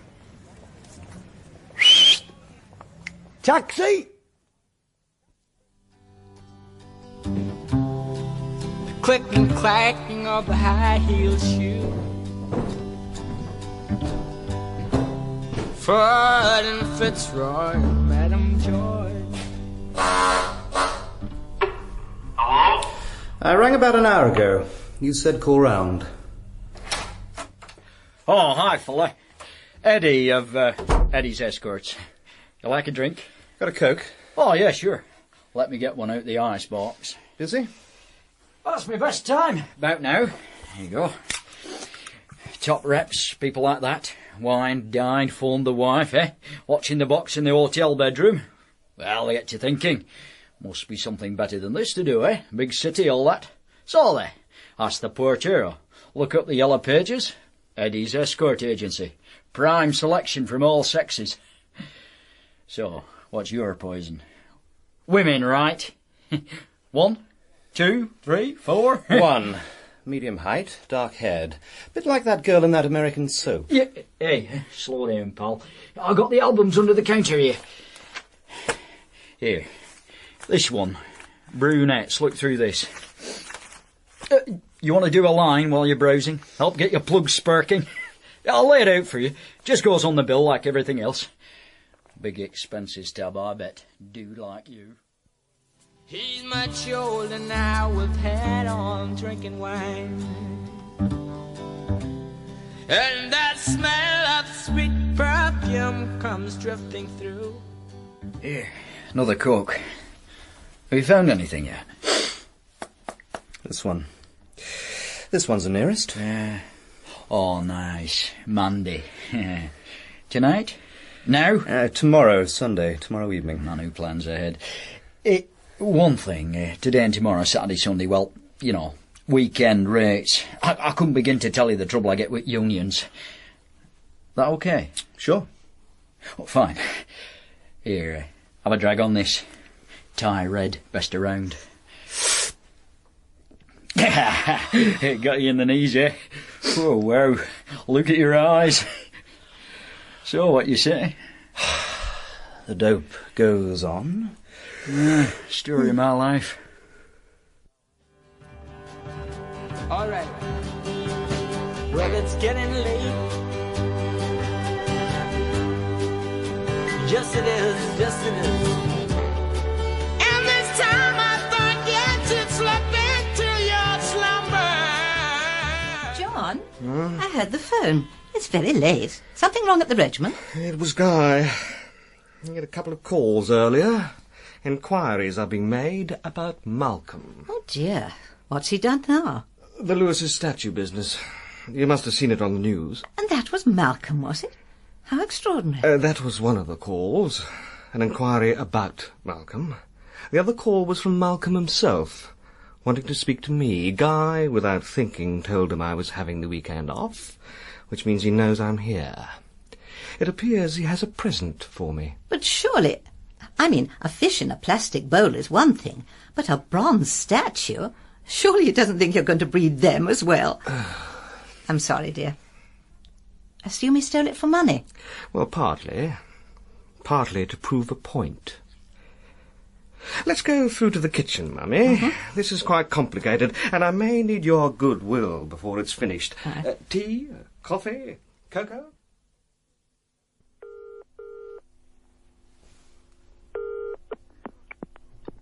Crust? You said to ring if there are any developments. I hope it's not too early. Oh, just up and due to go out. To take an overview of the case. What's happened? Another delivery from Anarchists Against Art. I'm to turn up at the pier head at 8 o'clock this evening. Precisely 8 o'clock. Near the gangway for Birkenhead Ferry. When the whereabouts of the statue will be revealed to me. Otherwise the statue's head will be cut off and sent to a newspaper. Anything else? A bright yellow plastic raincoat was left with the letter. I'm to wear it for easy identification. Always pretty busy at the pier head Sunday evenings during the summer. No doubt he wants to pick you out right away. To move quickly. What should I do? That's up to you. And if I go? He'll take you off to wherever the statue is. Or to an exchange point where he'll meet whoever has the money. With the hope of then spiriting you and the money away. How? I don't know. And you? I'll be following. And my slice? James. You get James without a stain on his character or ink on the fingerprint pad. It's a deal. So tell him to ring me at lunchtime. I'll be back by then. Tell him Inspector Crust expects every man to do his duty. Don't be so sexist, Inspector. It's giving your age away.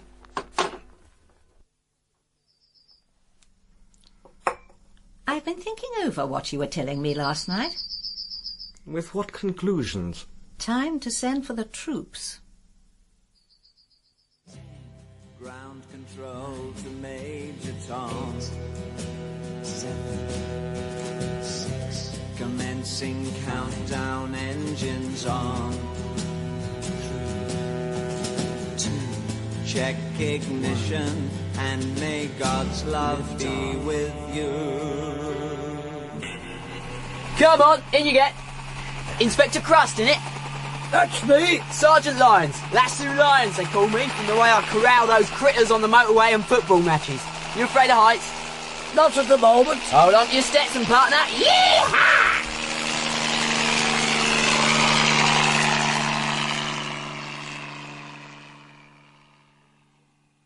So you're to ring him about noon. More coffee. Oh, what does he expect me to do? Hold Malcolm's hand while he puts the cuffs on him? So Malcolm will really see me as the fully fledged shit he always thought I was. What Crust is doing is giving you a chance. He feels the one mistake you've made may teach you a lesson you'll never forget. He's going to rub your nose in it. Yes, he's going to force you to help arrest Malcolm, so hopefully you'll keep away from the Malcolms of this world. Oh, that's great. From you of all people. Malcolm the dangerous hombre versus James the soulful simpleton. Crust wants to see commitment, James. Before he gives you your chance, that's all. Because commitment's what it's all about. The sort of commitment I'm making to you. To go with you, try and further your career. hopefully reach a point where we mean enough to each other to bring children into the world who will need the biggest commitment of all. He likes us, so he's going to bend the rules. Crust likes us because we can help him to get to Malcolm, which in turn he thinks will get him to the statue. He's buying you, Julia, to act as a decoy duck, with my freedom as the price. And if I let you pay that price, then you, in effect, will have bought me. The alternative being for me to go to jail. Of course, they say jail can be a strengthening process for really great artists, providing I am one. Crust doesn't think so. Crust thinks I'm a second-rater. And Crust doesn't like second-raters. He doesn't care what happens to them. Not really. But he hides it well. I think he's managed to hide it even from you. James, come here.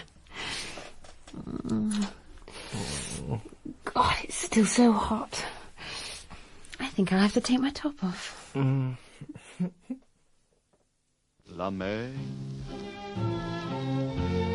qu'on voit danser le long des golfes clairs a des reflets d'argent. La mer. Sunday morning over the pool. Different world, innit, from up here? The city now doth like a garment wear, the beauty of the morning. Silent, bare, all bright and glittering in the smokeless air. As I was going to St. Paul's, a big black bulldog bit my balls. What is it we're after, anyway? That statue business. He lifted it from Lewis's, took it to Merton Wood to re-sling it, then carried it somewhere to drop it off. Somewhere he could collect it later without too much fuss. Any ideas, maybe? Deserted quarry? Landfill site? Oh, a lot of people around these days. Places like that used to be isolated, now crawling with ramblers and peeping toms. Nah, I don't think that's going to be it. Any clues to his background? Undercover military. Reckon that's how he got the chopper to pull the job off.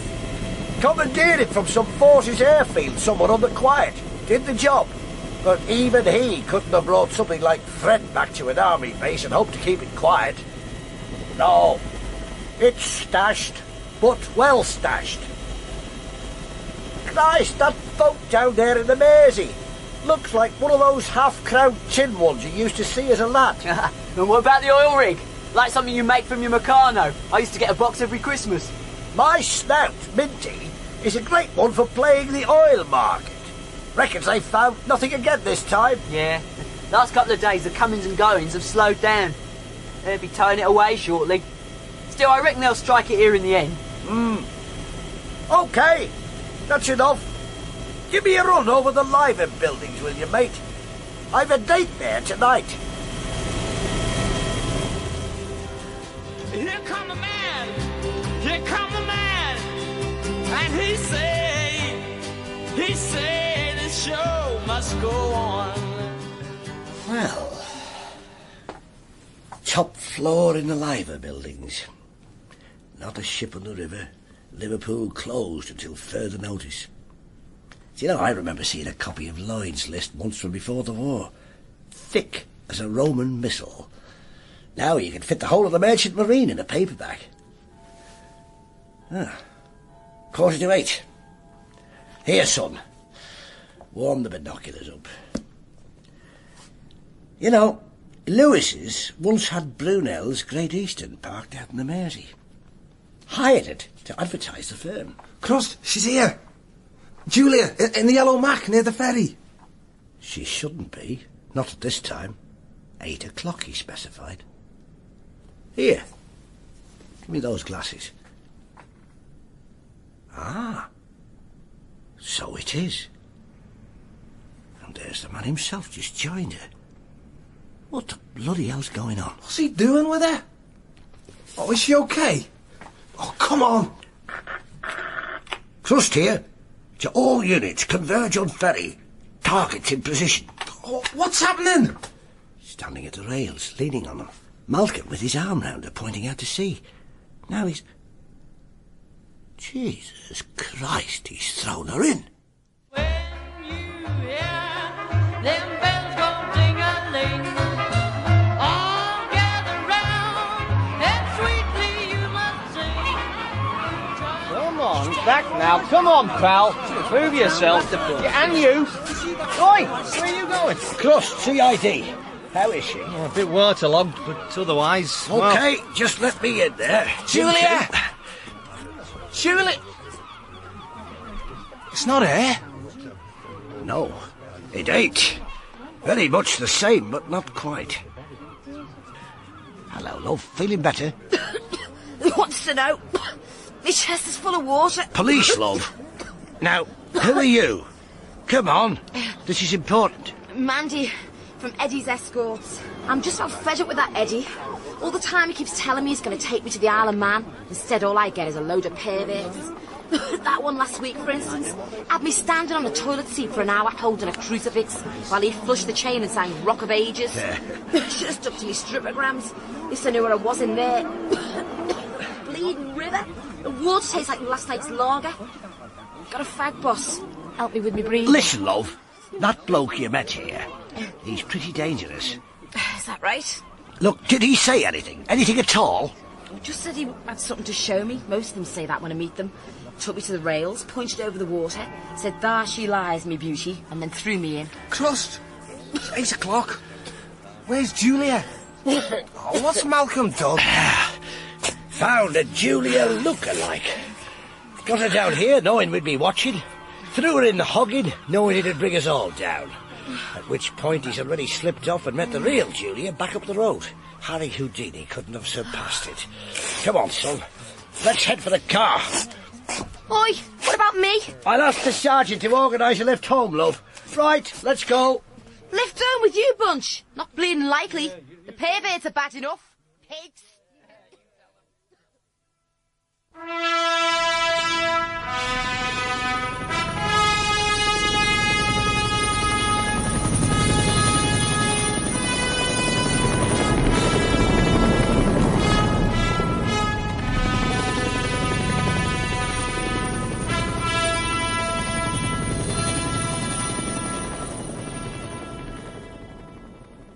He's in there.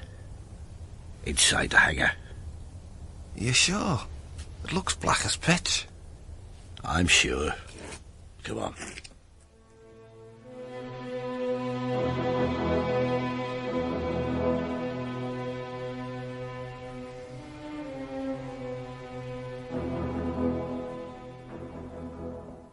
Hear anything?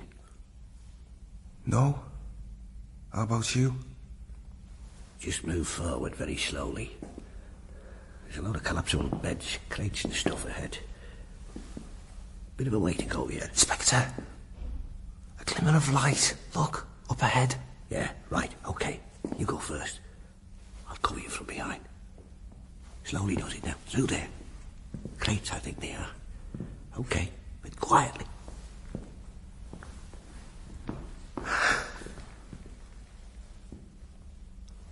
What is it? It's Julia, bound and gagged, on a mattress. Here.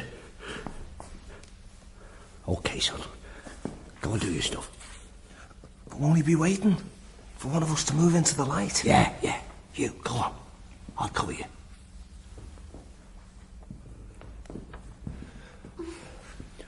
Julia, are you all right? Here, let me... Good James. Julia, Where you is okay? Where'd he go? Yes, Malcolm. Just where are you? Here. Oh. Give me that. Now move into the light. Malcolm, Inspector Crust.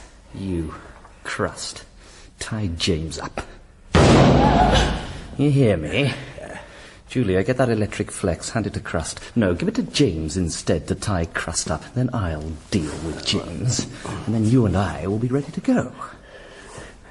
And how will you be doing that? Come on, Julia. Julia, what are you... He's caught! This home, one of my foes, who's righteous and true, whose eyes are aflame, who's clothed with a vesture dipped in blood, whose name... Let it go! Let it go, I'll break your hand. Right, that's it.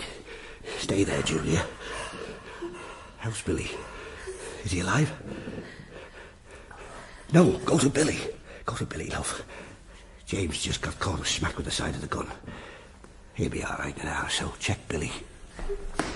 I think he's dead. Who was he? Why'd he jump on me? What was that he was saying?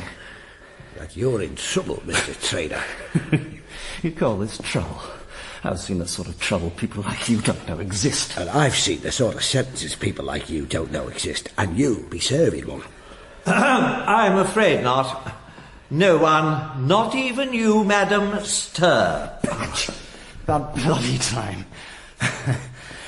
Right, Crust. I'll have this back. And here's something for you. Mr. Crust! I repeat, no one move. Malcolm, dear boy, who's the pretty one with the bump over his eyes? Police as well. That's James, older branch of informers altogether, the Judas Lodge. He brought the money, the passports. In the helicopter, and the statue. Hidden outside in the water tower. Come on, I'll show you. No, it isn't.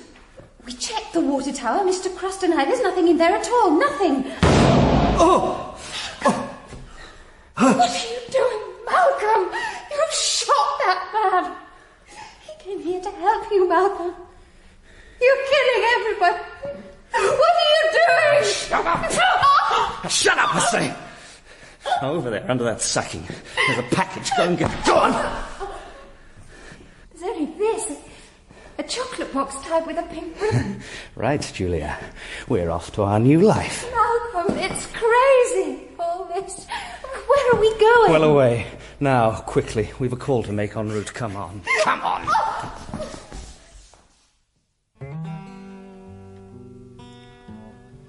Slim, slow slide up. Horsey ride. As white as snow.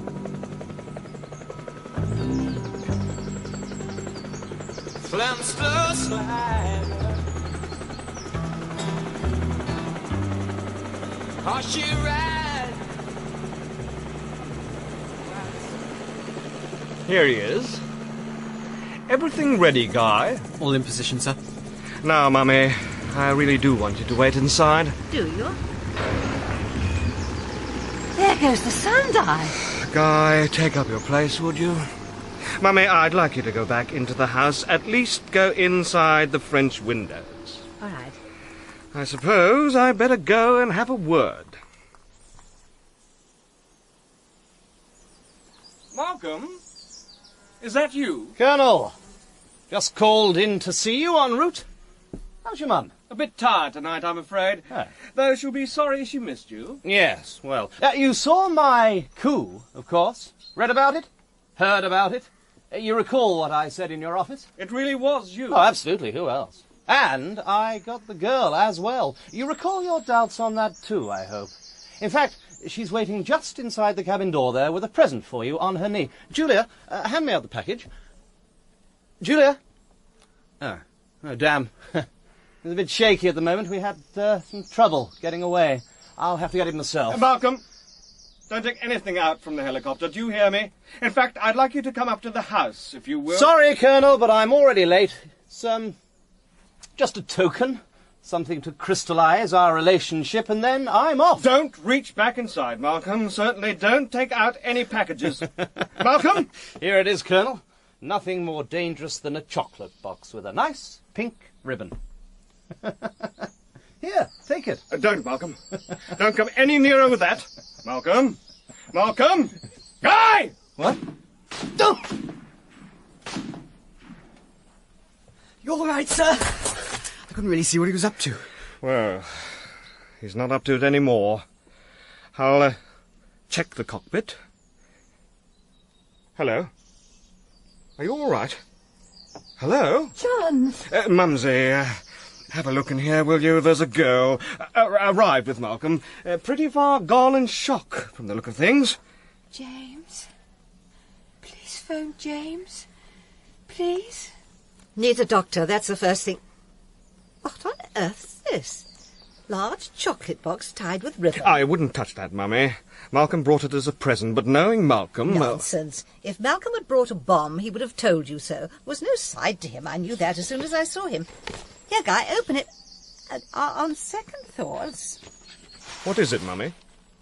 Another part of your statue. Really? Which? Well, I'm not sure I know either of you well enough to tell you. Wait, here's a note. Dear Colonel Rivers, Coup, spelt C-O-U-P, how about this for the big one? What on earth does he mean, John? An extraordinary fellow. A most extraordinary fellow altogether.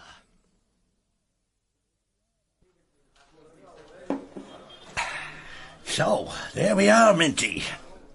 No info, no statue, and I'm to forget it all. Strictly off bounds. One law for one, one for another. You know the way it is, Mr. Crust. And yet, I've got the answer somewhere. If I could just see certain things again. The way I saw them over those 3 days. You know, they say that you should always take exams in the rooms where you learn the facts. That the pass rates would be much higher. Familiar surroundings, drawing familiar responses. Do you fancy go on Spot the Ball? Perhaps if, emulating Proust, I dip my finger in my pint and suck it, the way you sometimes do, it'll all come back to me. Oh, bollocks to it. 2 more pints, love. Go on, tell me about your day. Oh, deadly, Mr. Crust. It's deadly when you're permanently unemployed. Got up. Me ma cooked me breakfast. Now I went for a paper. Picked out a bet. Then I thought I'd go for a stroll before going for a pint. I went down a pierhead. Looked towards the oil rigs. Nothing doing. None of them buzzing round. None of what, Minty? What numbers do you want on this Spot the Ball? Yeah, I'll have 7 and 3, yeah. Yeah, no choppers, Mr. Crust. Yeah, helicopters. You know, if the rig's a goer, then they're always flying out and back. Once they stop, though, well, it means the rig's dead. Like the money from me ma's house.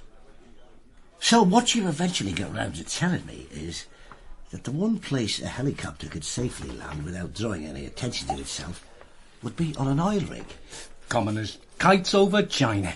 And of course, even if the rig's deserted, no one will bother if they see the odd chopper. So if you've got something to hide from a helicopter, why not just drop it on a convenient, disused oil rig? Oh, I'm with you, Mr. Crust. The statue. He took the statue out to the test rig and just dropped it off there, like, till it was time to pick it up again. Give you bunch to run around, didn't he? He certainly did, Minty. Oh, there'll be a lot of red faces when this gets sorted out. Epstein's wouldn't have been, though. Oh, aye? No. You know what Epstein would have done if he'd heard about all this? Pissed himself laughing. I have that on very good authority. Mr. Crust? Yes, Minty? Mr. Crust, who's Epstein?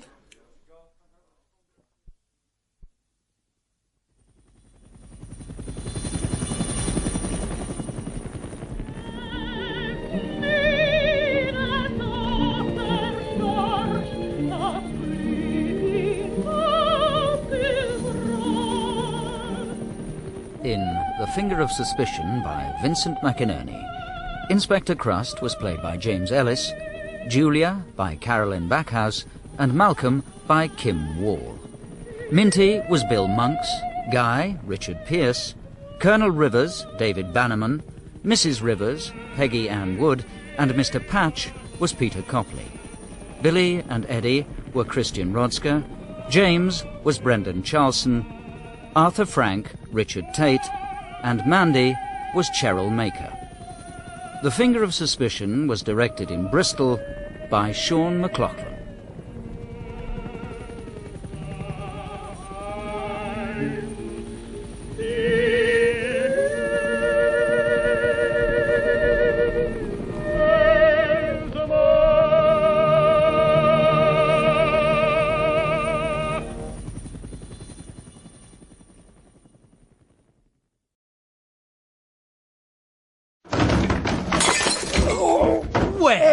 seat.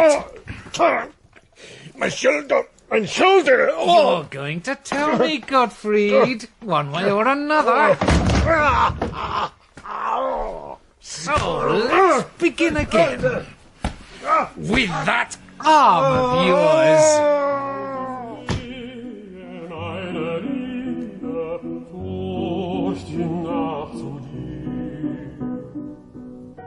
We present The Bell by Vincent McInerney, with James Ellis as Inspector Crust.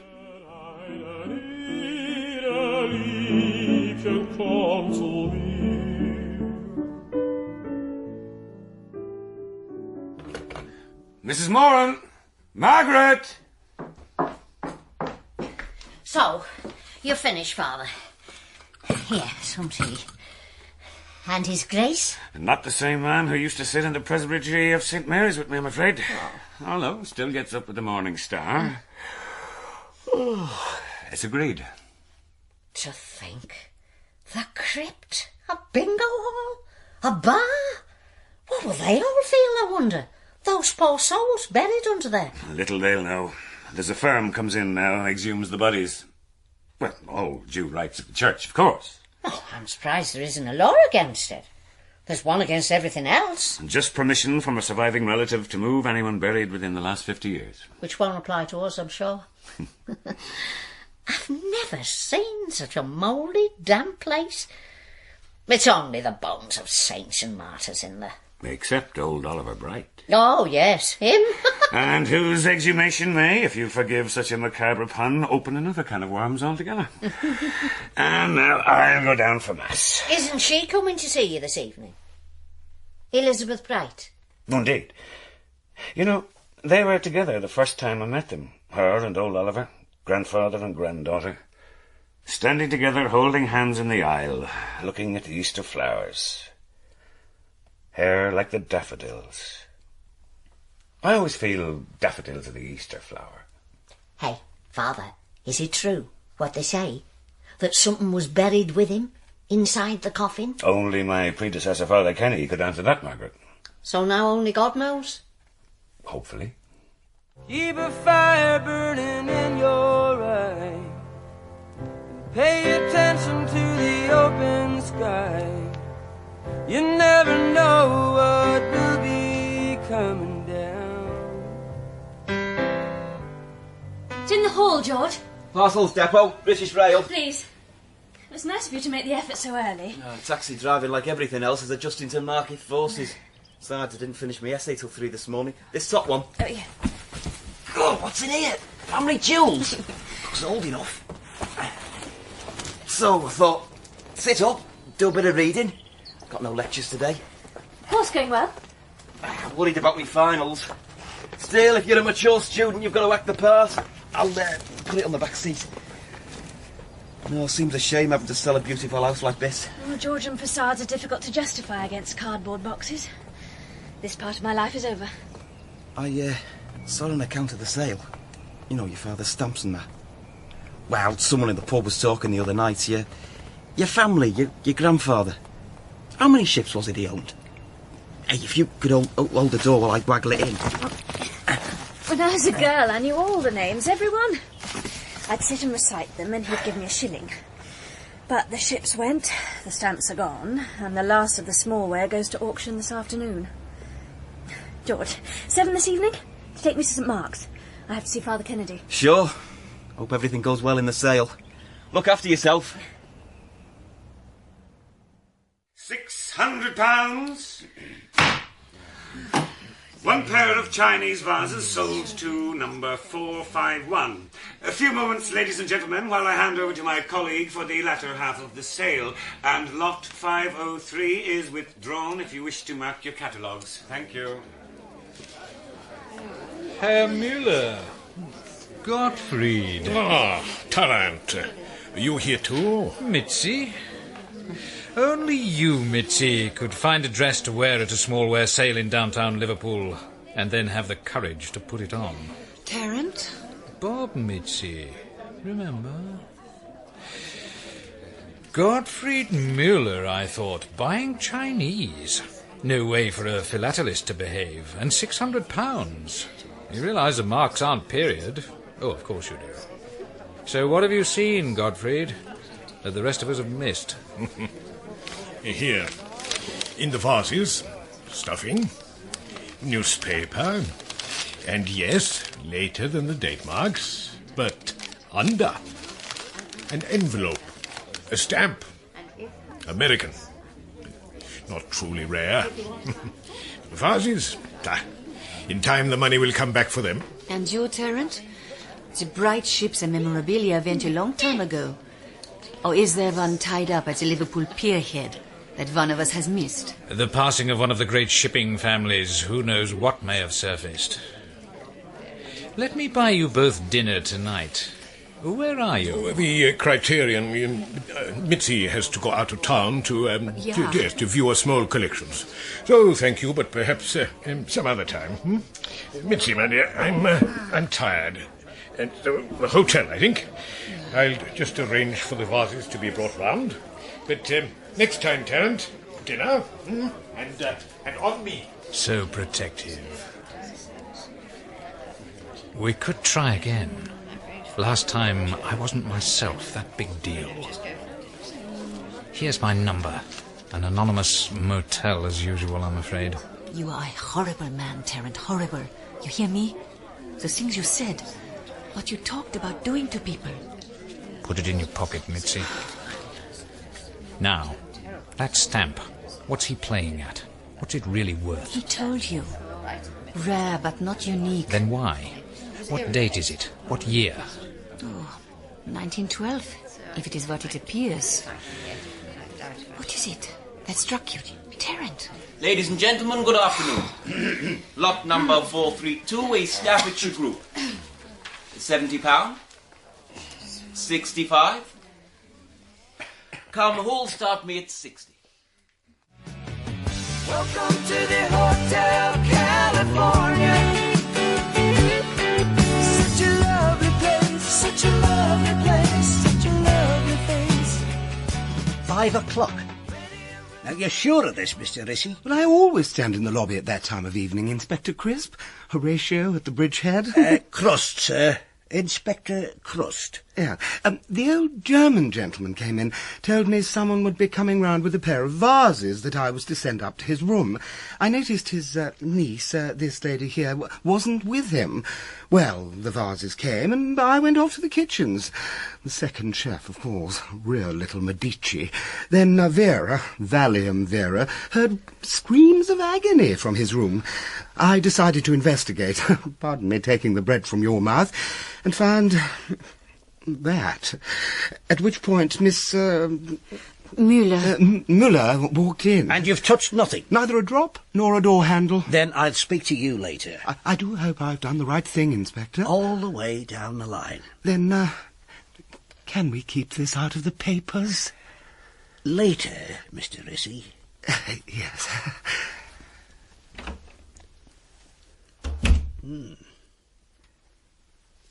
Ugly.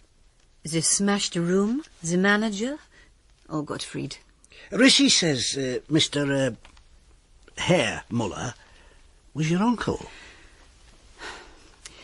After the war, and before the economic miracle began, Gottfried came round the orphanage looking for a companion.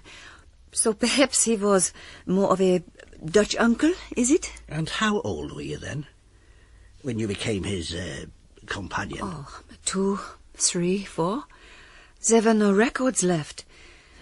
Gottfried came from a school of thought which believed the earlier you started the training, the better it was. Walked in and picked you just like that, eh? No questions asked. Have you any idea what it was like over there after the war? How many children? There were no questions asked because there were no answers anyone wanted to hear. What did Herr Muller do in the war? Collected stamps, so that after the war he could carry a fortune round with him without anyone being the wiser. Have you any idea what all this was about? Not what it was about, but who it is about, is Bob Tarrant. Who fits in exactly where? We came for the stamps. Gottfried bought, and they are now moved from the country. But we stayed for the lesser sale. Tarrant appeared. Tarrant, who must have what others have not. The rarest. Unique. But in shipping, he must have heard or been sensitive to something. Some dealers are like this. They know, where others do not even suspect. Some policemen, too. They let 999 cars go by, and then there's one they'll stop. You know this, Bob Tarrant. We deal as well. We see each other at all the sales, in and out of each other's pockets, yes? In more ways than one, eh? So, Tarrant became friends with Gottfried, helped him find stamps, track down things. But really, it was to get me. Ah. Why not? I wish to enjoy it while there's a chance. But Tarrant, you know the film Drs. Jekyll and Mr. Hyde? Well, Tarrant is the film Mr. Hyde and Mr. Hyde. OK. So what was the motive? Why all this? There. Look. That envelope. Don't touch it, miss. Mr. Oliver Bright, Bright Line, Liverpool. The stamp American, about 1912. Nothing special. It was a year which seemed to excite Tarrant. He wanted what was inside the envelope. And what was that? I need to use a phone. But first, there's you. If he hasn't got the letter that was in the envelope, and this carnage makes me think that's the case, then you're his next link. You'd better be moved. Quiet hotel somewhere. Oh. Maybe Chester, North Wales. We know a few. I'll drive you. But the letter that Tarrant was after. Muller hid it, and then stuck out. Our people are en route. They'll find it if it's still here. Inspector, I wonder, could I have a few final moments with Gottfried? Oh, yeah, I suppose so. Yes, fair enough. What's this Tarrant like, physically? Tall. Very tall. Almost 2 meters. Blonde. 40 years old. Slim. Thin. But through exercise, strong. He cannot control his anger. He is like... frightening. Always wears... polo necks. He's very vain. They usually are, the ones that can't control their anger. Good. I'll circulate that. And now, those calls. Another pint, Minty? Or are you sitting this one out? I'm worried, Eileen. Mr. Crust said he'd be at the starting gate at 5:30. It's 5:50 now. Case must have broken. Either that or a brainstorm. All that studying. What is it now? Something, people. Different kinds. How do you get on, that sort of thing? Should have been a barmaid. If only you'd get a real job. Simple things. They're the real answer. Gyro check, carry out of a Friday, bit of credit at the bookies. You couldn't put one on the slate till he turns up, could you, love?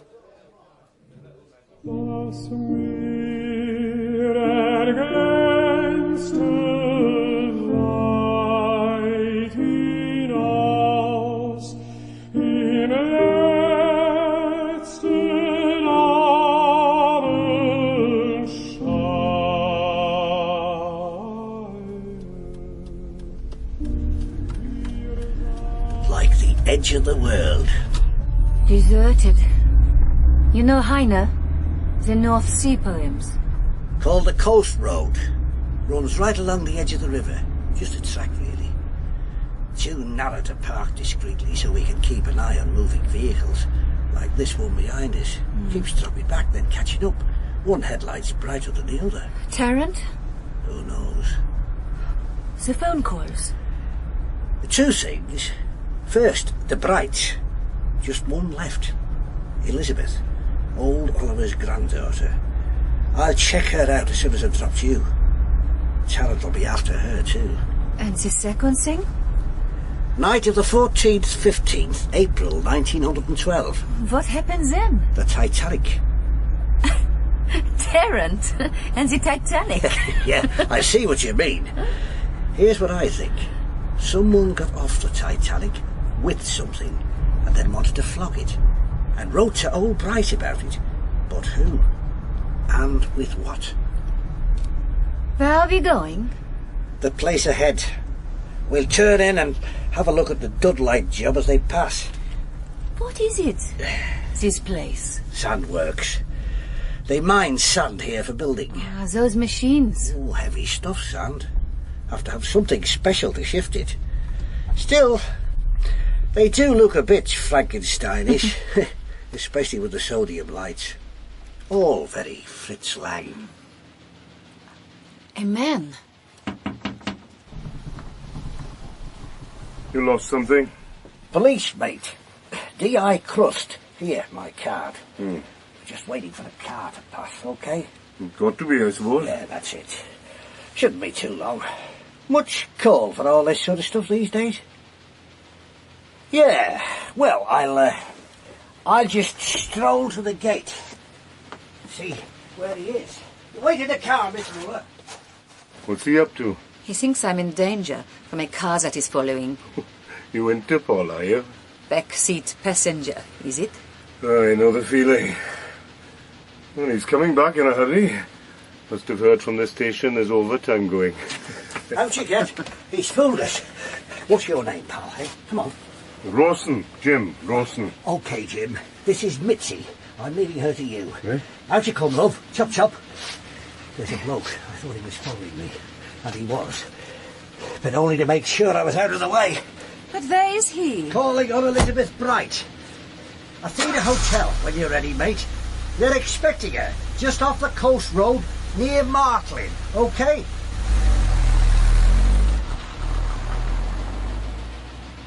You, like me to show you the works? Keep a fire for the human race. Let your prayers go drifting into space. You never know what will be coming down.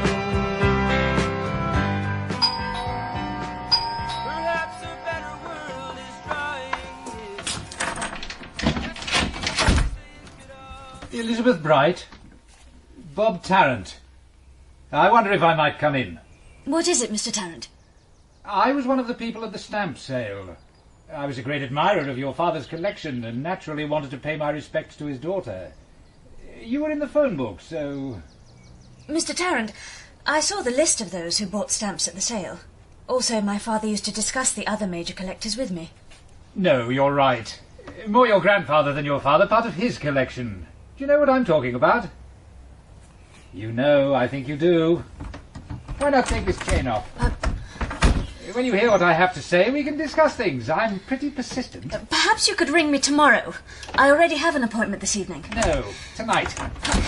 Tonight! All right, now what's going on? You okay, Liz? Hey, leave that. Oi! You two! Oi! Oi! Here, you're all right, son. Stand up. How are you feeling? Taxi drivers have none. Same as policemen. Got a fag.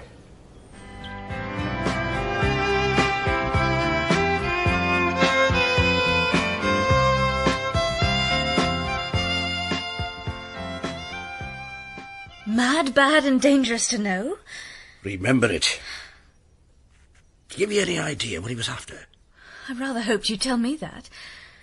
Miss Bright, do you ever recall a pair of Chinese vases you had here? Another collector, Muller, bought a pair of Chinese vases. They used to be in my grandfather's study. In the bottom of one, under some crushed newspapers, there was an envelope containing a letter. Tarrant has killed Muller for that letter. A letter which he never found, but there again, nor have we. The letter was sent from America, about the time the Titanic sank. Any ideas? My grandfather and I were very close, but he didn't tell me everything. I was raised in what some novelists refer to as a singular manner, educated at home by an old nun from one of the teaching orders. Schoolroom fitted out at the top of the house, Victorian bench, school bell, everything except the company of other children. Money no object. Shall we walk up and see it? And still isn't, eh? Money. Oh, just trying to build up an overall picture. My grandfather's ships. You could have walked across their decks from one bank of the Mersey to the other. My father swapped them for stamps. Nifty move. Imagine trying to run a fleet these days. I'm giving the house to St. Mark's. Strong family ties, eh? That sort of thing. My grandfather was the last person buried in the crypt. Here it is. Seat of my early learning. No childish laughter buried in these walls. My bench was over there. It's a shame to see these big houses going one by one. Lost positions in the class war, as the sociologists might say. Lost positions in the inheritance tax war, as the owners might say. The fact is, there will be no one else after me. And to continue to live here, a spinster of this parish, would mean that gradually, like a Mayan city, I'd become covered with foliage and passed from recorded history. They're getting everything. Everything except those 2 packing cases in the hall. One? One case with 2 books on top? Oh, of course. George took the other earlier. Yeah, here. Take my arm a moment. It's bad enough having to deal with the likes of talent when you're used to it. Come on, let's stroll down. Now, the Bright Line, my grandad sailed with you lot. My granddad probably employed him. At subsistence wages. Sit in your case for a moment. Then I'll get you and it round to the church. Here, your books. Ah, Holy Bible. And Titanic and Other Ships by Commander Lightoller. Interesting pair. My grandfather said that if I ever needed an income, they would provide it. First editions, are they? Bible certainly isn't. Oh, your grandfather's name on the flyleaf, with a textual reference. L267. Leviticus. St. Luke. Lighttoller's reminiscence is scarce, I suppose, but, well, hardly a first folio. Do you mind if I borrow them for a time? Of course. Now, you think you can make it to my car? Oh, I'm a bit better now. Father Kennedy has offered me a spare room for a couple of days, until I go. Shall we? Starting a new life? Why not? Come, my friends, 'tis not too late to seek a newer world. Tennyson. Yeah. I did a course unit once, him and Browning. How much he knew, Browning. How well he hid it. Attending their interminable dinners and dances. Whiskers drooping in his soup with the best of them. Absolutely. But what was going on in that head? Exactly what I'm asking myself, Miss Bright. How is she? Oh, well boxed off. In her hotel room with that bloke Rawson, manager of the sand factory. Tough nut. He took her round to show her the works, so she's returning the favour. So they found nothing in the Jerry's room? Only the manager with his ear to the keyhole. Well, if Tarrant hasn't got the letter... And I don't think he has. Then it's got to be in there. Unless she took it, Mitzi. Thirsty work, this. Thinking for a living. Not so much thirsty as expensive. Eileen, love. 2 pints, eh? Right, love. Yeah, if anyone knew where Muller would choose to hide something, it would be her. And I left her alone with him for 5 minutes. Fool that I am, Minty. But she couldn't remove it, could she? Because then we'd know that when she didn't find it... Which you haven't. That only she could have taken it. So? So? It's doing me head in, is this, Mr. Crust? So, what she's done is realised where he's hidden it, stole 5 minutes off me, had a quick butcher's at it, then put it back. 2 pints. Oh, thanks, love. Here. A tenner. Hang on, I'll need change. Oh, I can never get these plastic bank bags open without... Bank bags? What? Stamps, all that paraphernalia they have. I mean, how would the druggie hide his heroin? Well, go on.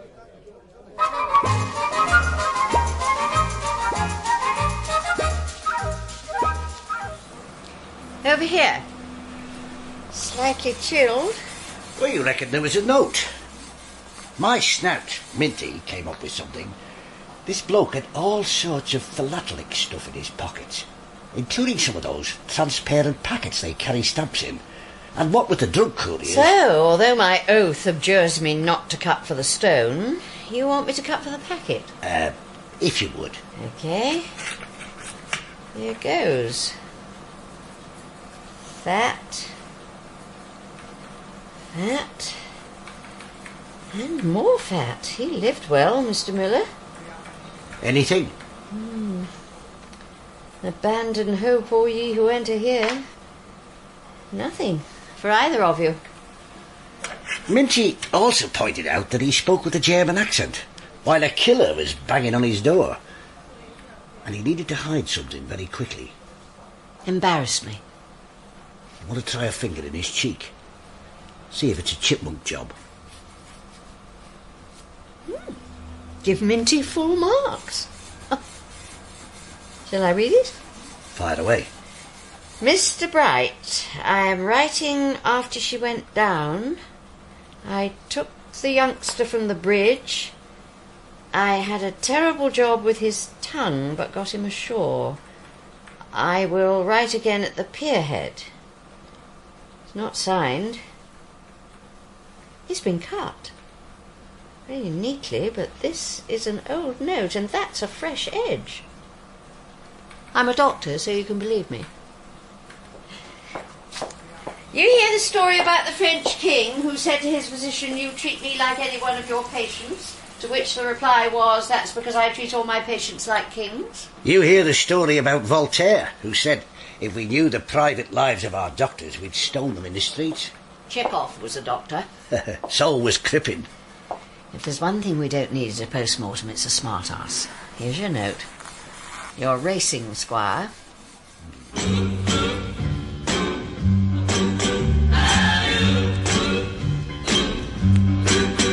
There's a man in the funny papers we all know.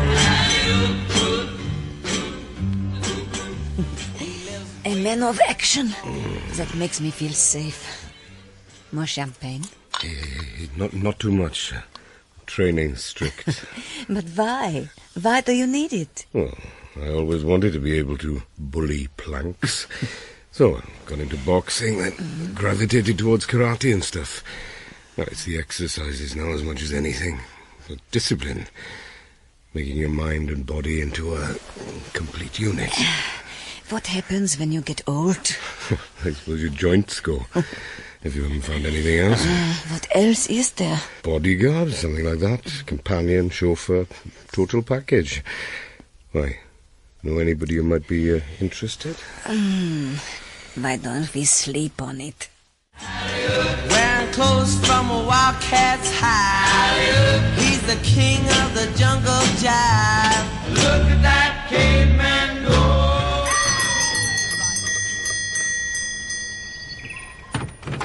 Yes? Morning. Crust. Inspector Crust. Oh, for Elizabeth. She said you'd be calling. I thought at first you were the other one. Race in the adult confirmation classes. This way. Margaret! Oh, Mr. Gringotts? Inspector Crust for Elizabeth. Though I thought the same myself, that it was the body snatcher. Yes, Inspector. The central heating has switched itself off again. I need to... Can we talk later? Money, that's what we need. Bingos, bring-ins, buys, tea dance... Body snatcher? Up here. We're emptying the crypt. It's to be turned into a church club. Mr. Gringotts is the man coming to supervise the removals.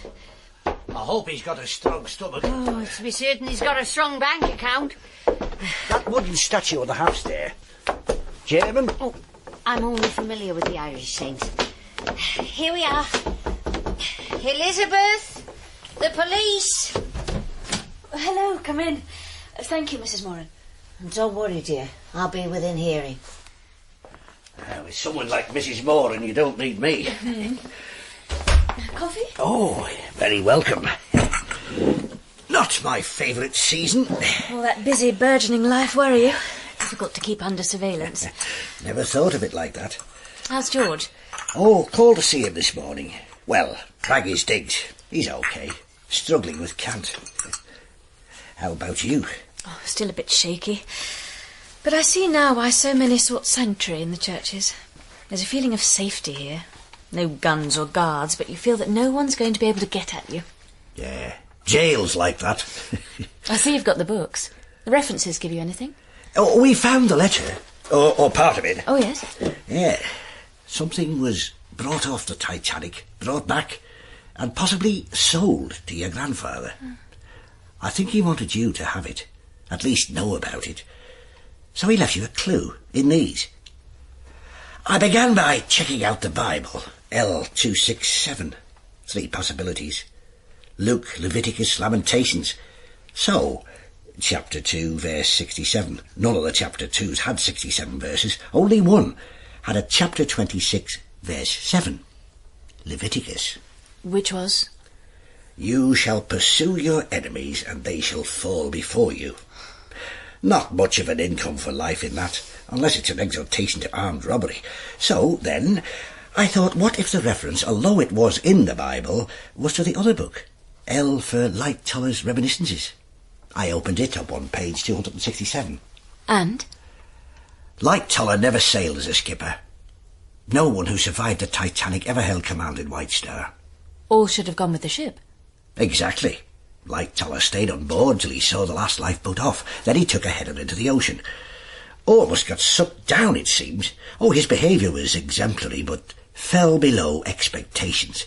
A ship like that goes down, and you're a senior officer. You go down with it, whether you like it or not. And there's certain things you don't come back from alive, not if you expect to draw a pension. Curiously enough, Light Toller actually jumped back on board from a lifeboat. On an impulse, apparently, for the final look around. Yes, his life seems to have been spent making decisions on the spur of the moment that everyone disliked forever after. Could this be a better reason he never held command? In the chart room, he took a chronometer off the wall as a keepsake and brought it off with him. I think your grandfather's reference is to a clock off the Titanic with the ship's name on it. What we are searching for is a murderer and one of the Titanic's chronometers. Well, we're sure about the murderer. Here, the note. The tongue. That would be the ticking. It's a theory. If you're waiting here, will I get Father Kennedy? You don't mind, do you, Elizabeth? Except Father's doing something to the boiler in the cellar. There's not a board doesn't squeak, radiator that doesn't leak.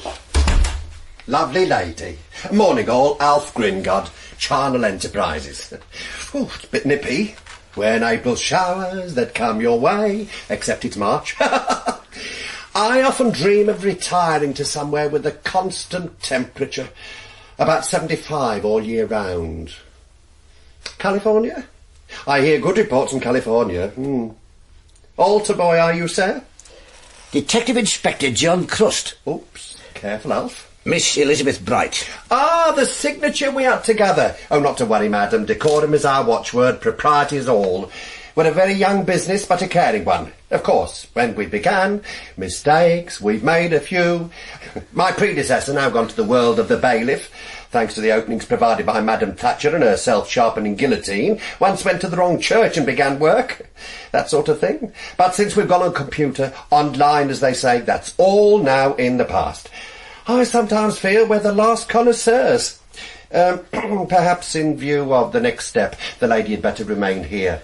Rumour has it that there are some very recherché 18th century lowerings in this one. Rumour has it the VAT man calls on people who don't know when to shut up. Father Kennedy says, would you all like to go to the crypt? You too, Elizabeth, if you wish. Miss Bright will be staying here with a strong cup of tea. Yes, sir. Right away.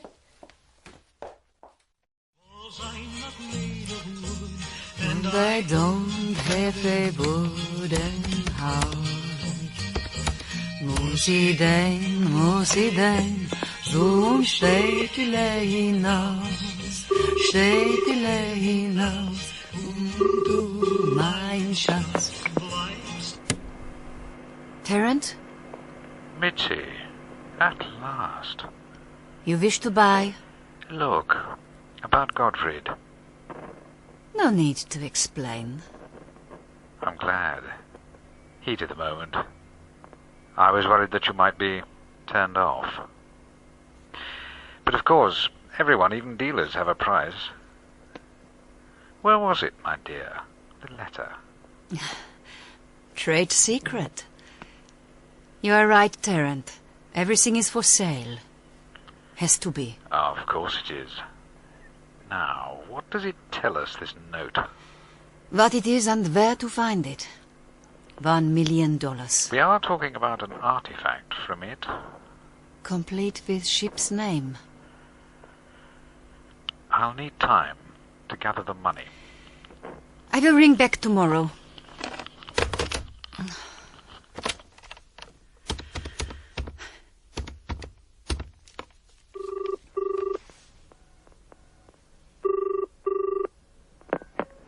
Hello? Hello, Sandworks? Jim Rawson, please. The foot bones connect her to the leg bone. The leg bones connect her to the knee bone.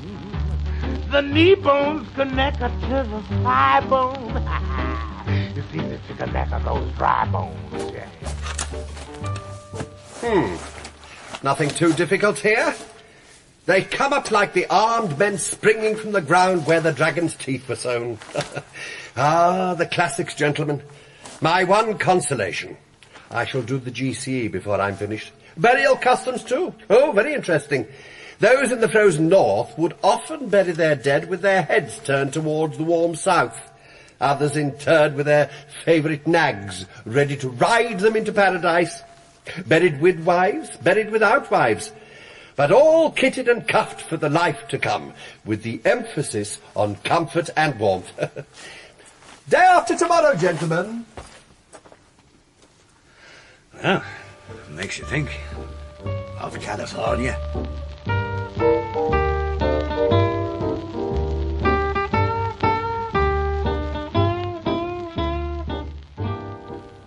Yeah, a day out.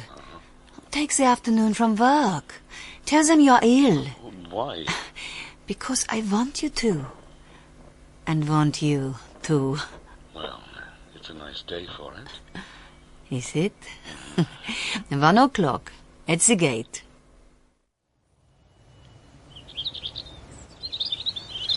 God's air and sunshine again.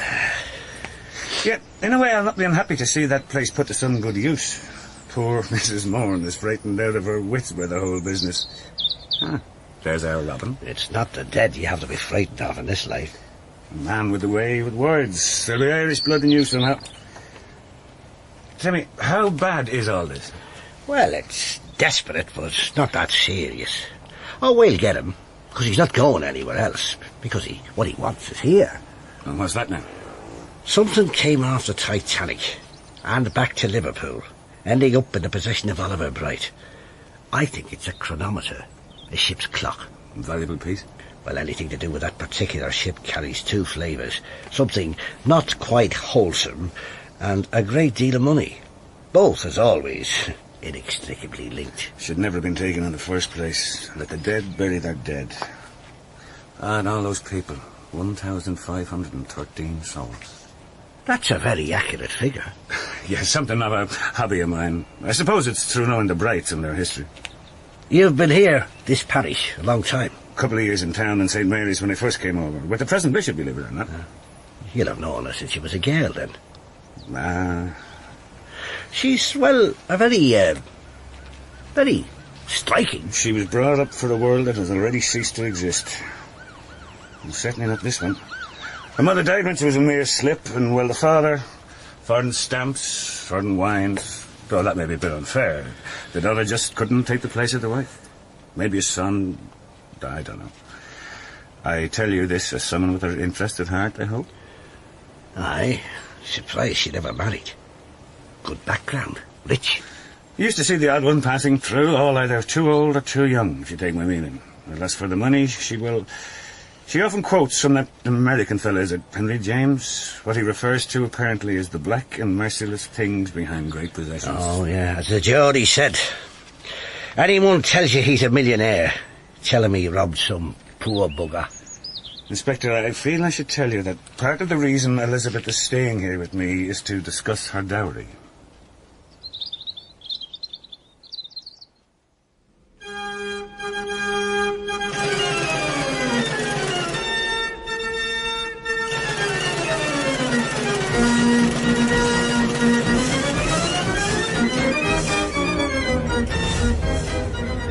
They're going to sack me. Good. Otherwise you will do nothing with your life. Look, I told you. My qualifications is my strength. And unlike brains, that doesn't improve as you get older. Ah, you got plenty of brain, Jim. Not for what goes on in books, maybe. But books don't bring the money in. You got a big thing about money, haven't you? A woman can never be too rich, Jim. Money is our only real security. Well, what about a good man? Even the best are not gilt-edged. They fluctuate with the market. Ah, here we are. When you said we were going somewhere special for the day, I never thought you meant a fun fair. All I wanted as a child. And the one thing Gottfried never gave me. Hmm? He felt he would have looked a fish out of water. But no one would have noticed. Ah, there's a space. Right. And I treat you to a meal tonight. Slap up. What sort of bloke was he, this Gottfried? When we are on the ghost train, I will tell you. But you will put your arms around me, yeah? More tea? No, thanks. He's not happy, Inspector Crust. He knows something isn't quite right, and is angry because he can't see what. He may eventually. By that time, it'll be too late. It's too late now, in fact, isn't it?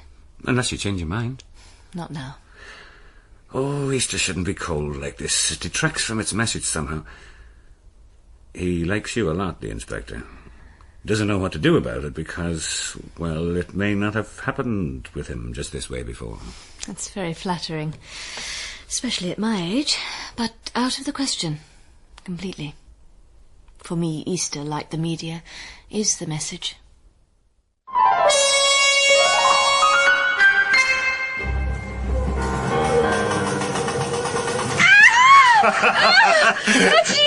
I said I wouldn't mind putting this on a more permanent basis. I mean, if there was any way of paying my end. We will talk about that over dinner. And Muller, Gottfried, you were going to tell me that, you know, what sort of bloke you was. If I put my arm around you. Well, come on, what sort of bloke was he? The sort who could do what was necessary.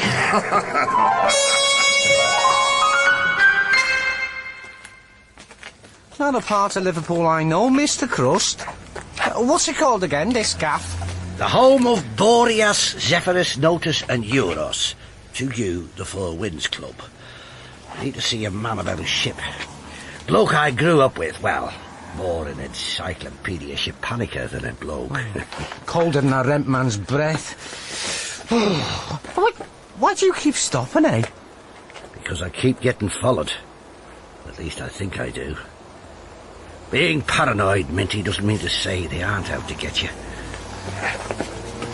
See everything lost again, eh? Come on, down here. I don't know if I'm dressed properly. You've got your trousers on, haven't you? Excuse me! Excuse there, pal. Yeah, watch your back, mate. Now, let's see. Oh, there he is. Come on, Minty, I'll introduce you. Hey, yo, Dickie! Dickie back! Dickie! John! Pull up a chair, get one for your mate. Hey, couple of that table over there not being used. Hello, yeah, what can I get you? This is Minty. All right, mates? All right, yes. Fancy a pint? My shout. Here, Minty. Get a couple of pints and count the change. And look at it. Oh, still past the peso down here, is it? Where else can you get the songs then? Yeah, I suppose so. Though I've never seen it so crowded as this before. The recession. Everyone's depressed. I think Eskimo Nell herself was billed to appear. Listen, Dick. I've got a problem. Like when you're going to find the time to come to the old baggage rooms with me. They'll be gone shortly. Yeah, I know. I'm waiting for people to stop committing crimes. Or putting together courses to attract lonely policemen. Come on. Here you go, lads. Oh, right. 3 pints. More froth than Monday's washing. The Brights, Dickie. The Bright line. Old Oliver Bright. Elizabeth Bright. Are you with me? What have you got? Part of a note. Writing a bit rough. Sent from New York, 1912. Are you with me? Shortly after the survivors were landed, addressed to Oliver Bright.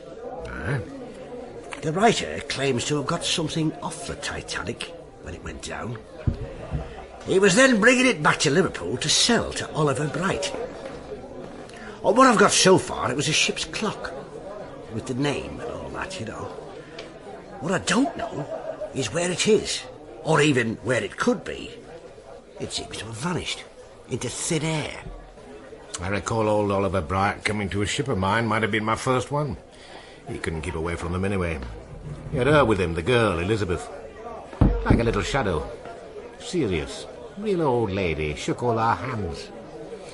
One of the lads gave her a top and whip he'd made. Just a watch below job. Coloured red and blue. I remember her standing there holding them. Mustard coat and berry. Those are the days, eh, John? Oh, yeah. She in this, is she? Not in trouble, though? No, nothing like that. The aggro's coming from an antiques guy. He's after this clock. He's trouble. Big trouble. We've got to get to it first, see? He gets it, he'll have it out of the country like that. Mr. Crust? Not now, Minty. What, Dickie? You got the note here? Come on. It'll be something to look back on in my old age. No. Here. So I shouldn't even be wandering around with it. You see, whatever it was pretty small, with a tongue, that the writer had trouble in keeping quiet. That'll have been the ticking till it ran down, I suppose. Hey, Minty. Yeah? Listen, mate. Get another round in. No. Here, have this. X's tonight. Right. Oh, now, Minty. Mr. Crust. Later, Minties. Later. Go on. Did you say so? More trouble than a lamp trimmer's parrot. Am I right? No, you're on the wrong track, John. I don't think so, Dick. Everything fits. Except the basic info. Look, you've heard all the usual stories, haven't you? The secret warehouse on the dock road, all the priceless model ships moved from the museum during the war, the mine that's lodged under the floating roadway and ready to go off at any time, yeah? All the usual stuff, but there's another one. Not much heard of, because it's, well, it's a bit... Oliver Bright. Sea was in him through and through. He could never get enough of it. Lost his wife off the Canaries one trip. It didn't matter. It kept steaming. Then the granddaughter came along. They say he worked the father out of her affections, turned her against her own dad. It's all confused, but... no smoke without fire, eh? He had some wonderful stuff, they say, when he died, old Bright. All the great collectors from the continent, Germans and Dutch, the best of what was there went to them. Yep, the best went abroad. Aye. But even so, there was a bit of a disappointment, because there was something hinted at that never appeared. What a mate of mine referred to as the Holy Grail of shipping memorabilia. Something from the Titanic, all right. But it wasn't the ship's clock. So what was it? The bell, John. It was the bell. The bell? From the Titanic? You're crazy. That would weigh a ton. Not the main bell. That would take 2 men and a boy just to move to polish. No, one of the small bridge bells used to call the messengers. That's what had the tongue that had to be kept quiet. But look, the bell. Bells are the soul of a ship. And the bell from the Titanic? Oh, just think of it. But why hide it? Go back. Imagine what it must have been like immediately after the sinking, the anger, the accusations about the lack of lifeboat space, the children lost from third class, the big names who escaped, the accusations of bribery, the inquiries that were careful to do anything but inquire. Well, to produce the bell with all that going on, he could have been lynched. So he hid it. You're all the gents. Right. Then they reckon it got to him, how awful the whole thing had been. He'd been away himself. He'd have known how the families of the dead would have felt. They say when he sorted himself out, he couldn't destroy it. It was too... Well, it couldn't be destroyed because of what it was, what it represented. But they say also that he took steps to make sure it would never appear again. It never will. What steps? He's supposed to have taken it with him. Into the grave. They say he left instructions in his will to have it buried with him. So that's that, isn't it? Not really. We're digging him up tomorrow. Come on, Minty. We've things to do. What? But Mr. Crust, what about the ale? Come on, what about our trip, eh? The Cunard baggage rooms. I gave you the gin. What about me? Oh, well, 3 pints is something, I suppose. All right. Excuse me. Oh, yeah? I'm a visitor here to Liverpool. I came, well, because I'm fascinated. It's history, ships and shipping, White Star, Cunard, and I couldn't help overhearing your parting comments. And, well, it goes without saying, the Cunard baggage rooms. Bitter, is it? Or perhaps a scotch. Oh, aye. And then, any chance of seeing them? What a sight they must have presented in the 20s and 30s. The great and the rich, special trains, the jewels, servants. I have a car, of course. Oh, double, is it? In the still of the night. I'll drop you at your ma's, Minty. You'll be tired after all that exercise. Thanks. The belly. And him being dug up tomorrow. What was it you wanted in the club? Oh, it's just that there was this fella behind you. Seemed to be trying to listen in, like. Though I think he was talking too low. A place like that is always full of nosy parkers. Well, what was he like, this fella? Sitting down, he'd be tall. Wearing one of those white polo necks. But you know the type. Large gin and tonic and no behind in his trousers. Said something, have I, Mr. Crust? Mr. Crust?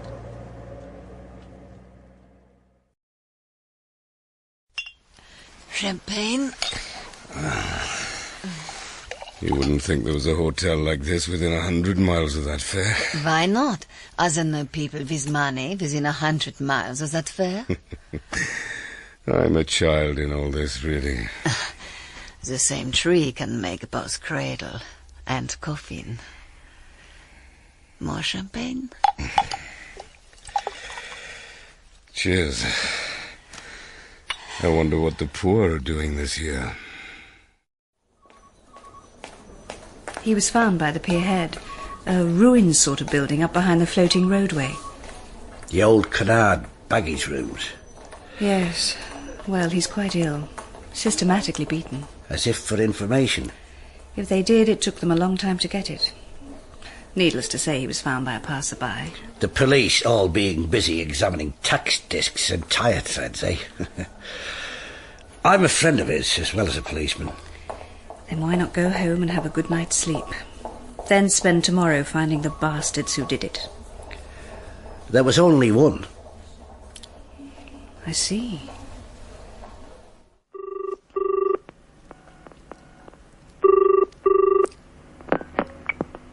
Tarrant, I said I'd ring you about the money. No go, love. I don't need your information. I got it myself. How? Following Mr. Provincial Plod around. He told a friend of his who I persuaded to tell me. So I know all about your note and the bell and where it is. Are you sure about that, Tarrant? That you know where it is? He told me the truth, I guarantee it. Ah, but not all of it. Because he didn't know all of it. For instance, he didn't know who signed the note, did he? Although I'm sure you asked. He didn't know because I found the note first and cut the signature off. And not because I collect autographs. The old bride had written something alongside the signature. He had written how much he paid for the bell and what he then intended to do with it. Whatever he intended to do with it, he didn't, or he did. It doesn't really matter. All that matters is where it is now, and I possess that knowledge. But that doesn't mean to say we shouldn't get together. Godfried is gone, Mitzi. We have another viceroy now. Jim would say something, I think, about that. Jim?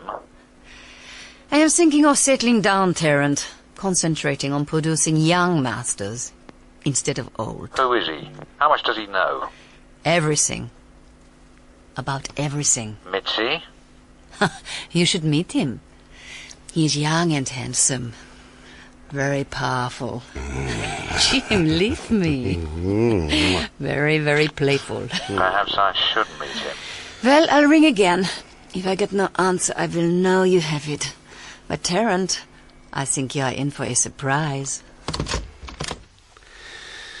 Well, what do you think?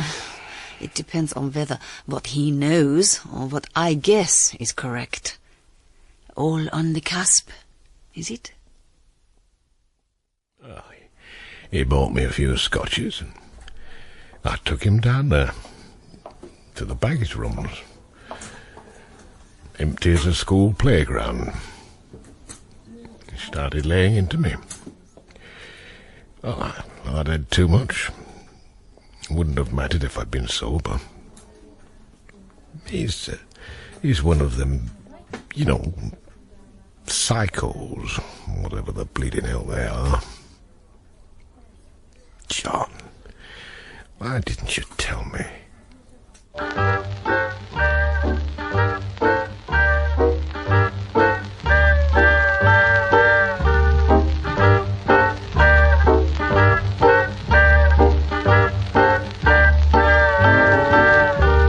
The toe bone's connected to the heel bone. The heel bone's connected to the foot bone.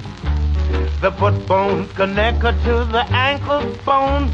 It's easy to connect those dry bones. Well, here we are again, gentlemen. The big day. Oh, this is Bill, who will work the machine. All right.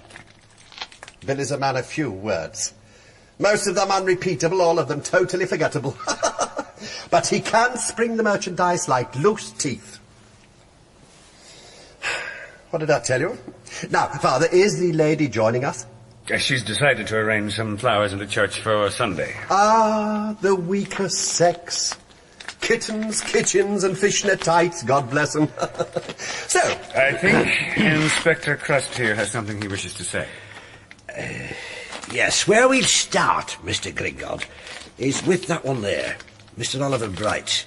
We'll do it carefully because I want that coffin out intact. I want it out intact because there may be something in there. One hopes so. Bill, bring up the gear. Beside the body. But whatever is in there, its existence goes no further than this room, okay? Okay, Bill? And now, modus vivendi, modus operandi, as the Greeks say. These gentlemen are disposable suits, face masks in the pocket, to guard against pestilence and plague. Once we have them on, Bill will go outside to connect up the compressor. There is a PowerPoint handy outside, is there, Vicar? Father. Oh, of course. For some reason I was thinking of Lord Kitchener. Then, when we are ready to begin, Bill will turn on the compressor and then come in and disinter... Oh, a lovely word. Disinter the late remains. One is reminded... Oi. Indeed. Bill? Right. So, suits and masks, gentlemen. Ah, the compressor. Ah, if Dickens' inimitable Mr. Mole with his velvet, his black ostrich feathers, his walking attendants, his batons tipped with brass, his cakes and wine and his 4 long-tailed prancers, never harnessed for under £4.10, could see the strides that have been taken. Bill, you're ready to go? What was that? Remarkably like tickety-boo to me, Mr. Gringotts. Well, masks on, gentlemen. Now, steady as she goes. Bill!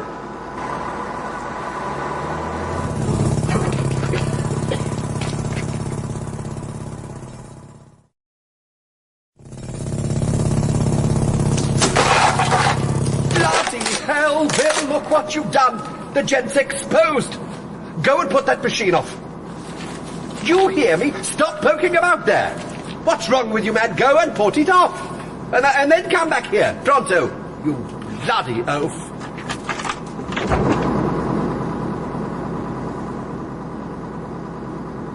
gentlemen, what can I say? The funeral of His Majesty King George II, with the Duke of Newcastle standing on the train of the Duke of Cumberland in an effort to keep his feet warm, could hardly have afforded no stranger sight. Oh, me, that bloody compressor. What's he doing out there? Always the same. Got to do it yourself. I think we might as well take off these mask things. I'm not sure if they're not one of Mr. Gringod's inventions anyway. You could be right, Father. Still no escape from the compressor, eh? Hello. Bill, he's been hit on the head. Unconscious. It wasn't him in the suit at all. But who? Tarrant. Grab Bill outside. His overall and mask. Well, thank God the coffin was empty. Oh, Holy Mother of God, Elizabeth's in the church arranging flowers.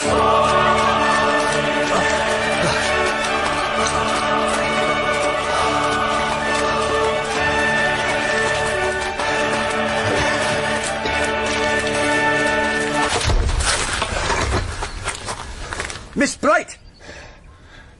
Elizabeth? There's her bag on the altar. He's got her. He's lifted her. I want this car. Inspector, it's George. Look, she's with him. Oh, my. What's wrong?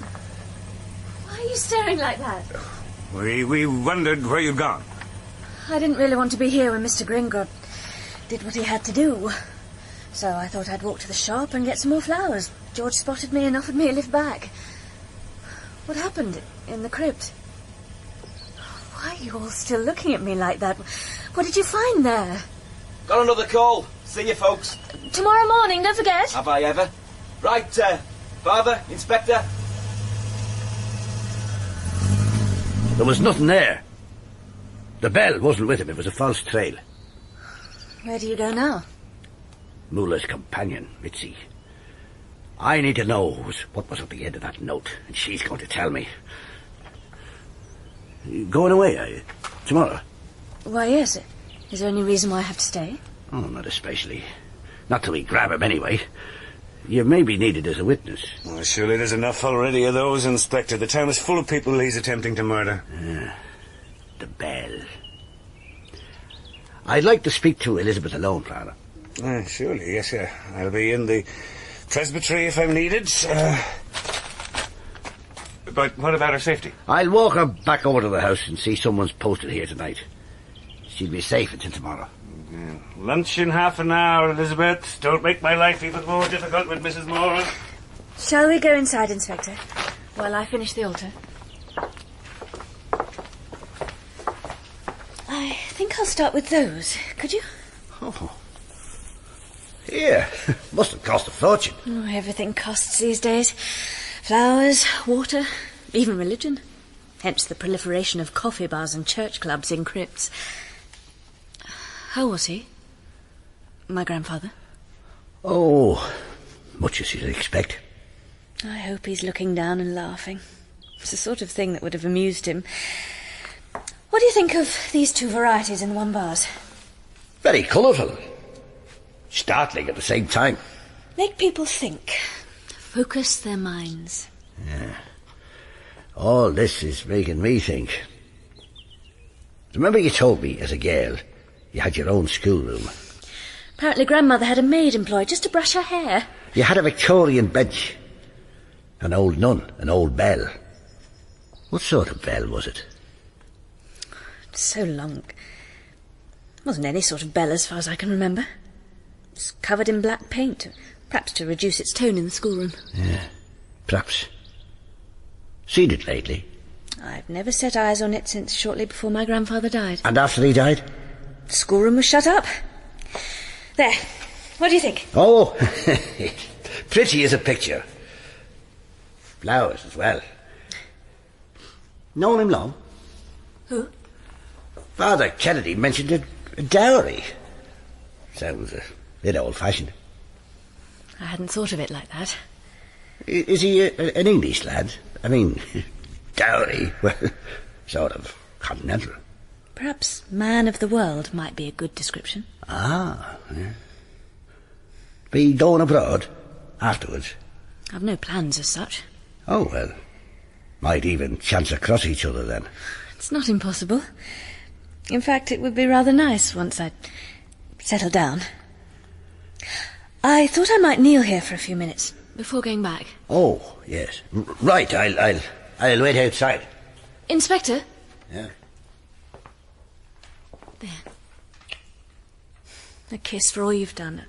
Only on the cheek, I'm afraid, but you'll realise as a man of honour that I'm already spoken for.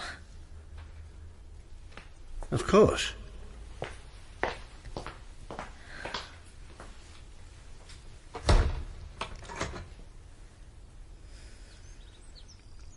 Elizabeth?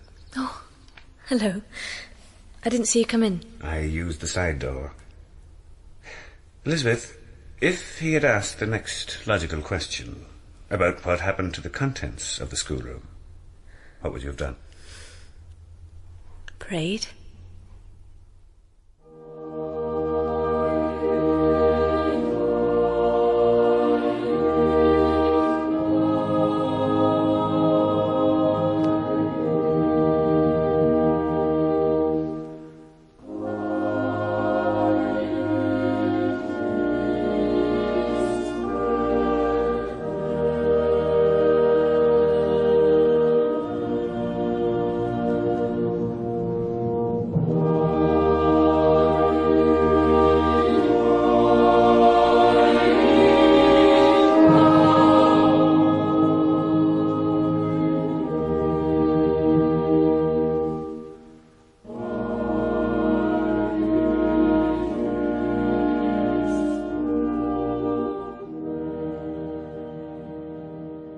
It was not there. No.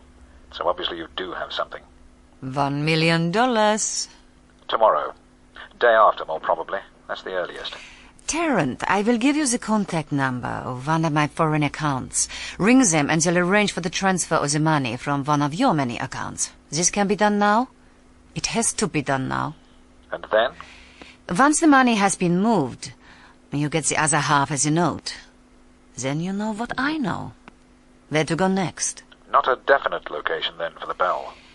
Where it ended up. That's all that is on offer. But it is a definite lead. Give me the account number. But I'll want to pick up the note personally, so where are you? No, not here. Somewhere more... I know. The Sandworks. Sandworks? Who do you think I am? Bo bloody jest? You wanted to meet Jim. Jim works there. Found an intellectual, eh, Mitzi? Don't knock it till you tried it, Tarrant. And I want Jim with me. I have the note, remember? When all is said and done? Okay. First that account number, then the address of the egg timer factory. What does he do there? He is night foreman. 3 people under him on the loading. Wilson, Keppel and Betty. Okay. That account number and the address. She there?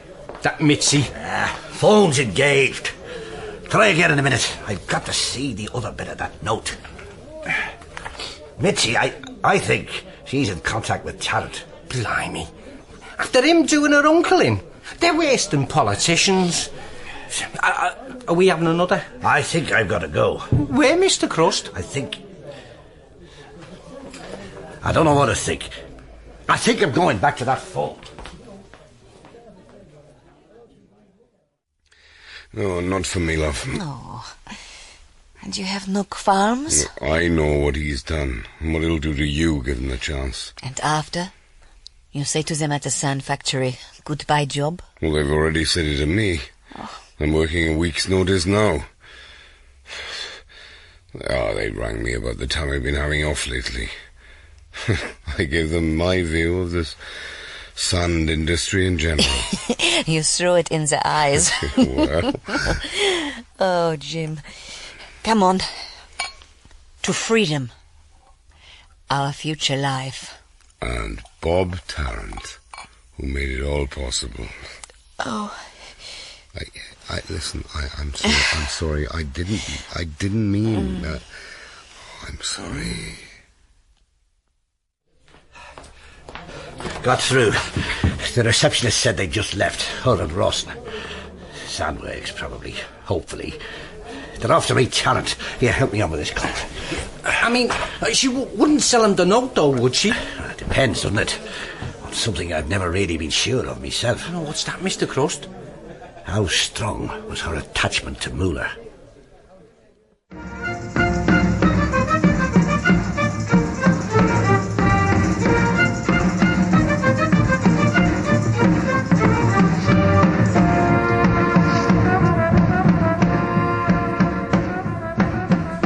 Strange. So quiet. Just the one light, the machine silent. What did you tell them, your staff? To go home. Will he park under it, the light? No, he's got nothing to fear. Thinks he's just going to come here and pick up the other piece of the note. Oh, he thinks other things as well, but that's what he mainly thinks. Here's the car.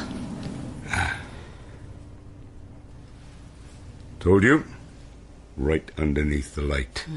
Clear area around him. No cover for anybody like me. Hey, you nervous? Yeah. Dad, don't worry. This is the right way. He's going to be led into this. Stand right in the window. Yeah. Lights off. Engine off. Out. Oh. Where's he gone now? Yeah, here he comes. On the steps up to the office. You wait for it. Mitzi. And Jim. Jim, looking very trim. You're a naughty girl, Mitzi. Where's the note? Here. So, what have I paid my $1 million for? An indecipherable signature, and underneath, paid £50 for a new bell for the schoolroom. Elizabeth Bright. Her schoolroom, I presume. This isn't good enough, Mitzi. Terrence, we had a deal. You wanted to know where the bell ended up. There it is, the schoolroom. But it's not where the bell is now. The house is empty. I've been in. That is for you to discover. Which means I've got to get my hands on Elizabeth Bright. You're going to have to come with me, Mitzi. Hey, that wasn't part of the deal. I'll need you as insurance. Plod is hanging around, racking his tiny brain. I've got to have something for barter, just in case the natives become overexcited. She was not part of the deal. Neither were you, chum. I don't think you understand about Mitzi and myself, our previous life. I assume she hasn't told you. She wouldn't be the first that's fallen for a cock because of its comb. What are you, chum? Black belt, 6th Dan. You got that sort of look. I'll tell you what I think you are. A third Jim. A third-rate third Jim. You ever hear the saying, Jim, God made man, but Sam Colt made them equal? Well, that's what I've got here, okay? What do you say? Christ! What's he doing, Mitzi? I thought you knew, Terrence. All third-rate Jims throw themselves out of windows when threatened. It's a well-known English fact. Get over here, you hear me? Come here, cow! Nine! You set this up. What's he playing at? Where is he? Waiting for you, if you come out with me. If you leave now by yourself, he will let you go. If you try and take me, he will kill you. Out there in the shadows. I've got the gun. You had the gun when he was here. There's more to all this. There's something else. You've worked this, Mitzi. I want to... You. Don't point that gun, Mr. Talent. Dickie Bird is going to get better, which means good news for both of us. But shooting a police officer carries no recovery rate at all. In fact, put it down. How about shooting a crooked dealer? This one, Fraulein Mitzi. We've been conned, you know. That bright woman has got it, the bell, somewhere, somehow. She's waved a wand and got away with it. I'll kill her. Mitzi, if you try anything... Right, over here. No. Come on. Leave me. Now, get his handcuffs. Where are they? Here you are, look. Here, this pocket here. Save you getting hold of something might embarrass you. Look, here's what you do. There. You bastard, you bloody bastard. What have you done? This is better than the telly. Oh, go on, Mr. Crust. What had you done? Handcuffed her to me and threw the key out the window. No way he could take her then. That when he gave you the black eye, is it? Oh, what happened then? Well, Tarrant had nothing left, had he? He was stuck, been taken. Mitzi had $1 million off him and he had nothing. He wanted to kill her, of course, I could see it, but something. Maybe the thought he could get the money back. He'd never be able to do that out of a foreign account without her authority, which meant she'd have to be alive. Maybe he thought he could still get his hands on the bell. What came to him eventually was he would have to get hold of Elizabeth Bright and get the truth out of her. Anyway, he took off out of the office. Mitzi dragged me to the window to look. Tarrant made the car all right, as he was supposed to. But they'd planned it well, Rawson and Mitzi. Oh, yes. Where the car was to park, it was on loose sand. And it dug itself in when Tarrant tried to move it. He tried and tried. He climbed out, started scrabbling away under the back wheels, trying to pack the sand. I thought at first I was seeing the horizon move. What it was, of course, was one of the giant diggers creeping up behind Tarrant. Its grab high in the air. Some sixth sense must have warned Tarrant. He looked up just as Rawson opened the grab. Wet sand. Tons. Tons and tons and tons. God, that'll have been a mouthful, even for him. Ooh, turns your blood to think of it. Aye. 2 brandies when you've a minute, Eileen. What happened then? Well, I could never have got him out in time, so I decided to go into nervous shock. Stood there with my mouth open. Well, what about the big eye? Oh, Mitzi. While I was in shock, she hit me with the fire extinguisher. When I came to, they'd gone. To a better place, I should imagine. Yeah, but you had her in the cuffs. Well, she must have known I had a spare key. Well, how come? I refuse to answer that question, Minty, on the grounds I might incriminate myself. You're as bad as the rest of us, you are. I'm a policeman and uphold the law, but in very rare cases I sometimes feel the spirit of it rather than the letter should prevail. Natural justice. Now, don't you get any ideas? All very nice, Mr. Crust, but still no bell. No, all very nice, but still no bell. The ship went down, the bell was smuggled off, brought back and sold to Bright. But then, the ensuing fury over the loss of the ship and the strong emotions it all engendered... Tar Eileen, Mr. Crust will pay when he's finished philosophising. Yes, I take your point, Mitzi. So, what did he do? He stuck it away in the schoolroom, but he painted it black to hide the name. But then, after he died, he would never expect her to go digging in coffins, not her. He would have paid someone to breathe for her if he could, the way he felt about her. Mr. Crust, do you think she'd twigged? Of course she did. With her upbringing, she probably knew more about shipping than King Neptune. She knows where it is. Even if she intends to leave it where it rests, I'd like to know where that is. But now she's gone. Where? I think she's got a bloke. Oh. Maybe getting married. I don't really know. What business is it of mine, anyway? You're out of sorts on this one, aren't you? Hey up. Just come in, 2 currant buns. Always collecting for something. Evening, sister. Fancy a glass? No, thank you. Sister Karma's stomach is particularly weak this time of year. We've much to do. It's the children's clinic again, I'm afraid. And I've just put my last change over the bar. I'll have to leave it to me mate tonight. Here you are, sister. God bless you, and you. Excuse me, Sister Carmen and I collected... It's a lousy life, I've always thought. Not normal, you know, brides of Christ and all that. Huh? Now, what's up? Oh, what are you looking at me like that for? Alright, Mr. Crust, what have I said now? I've done it again, haven't I?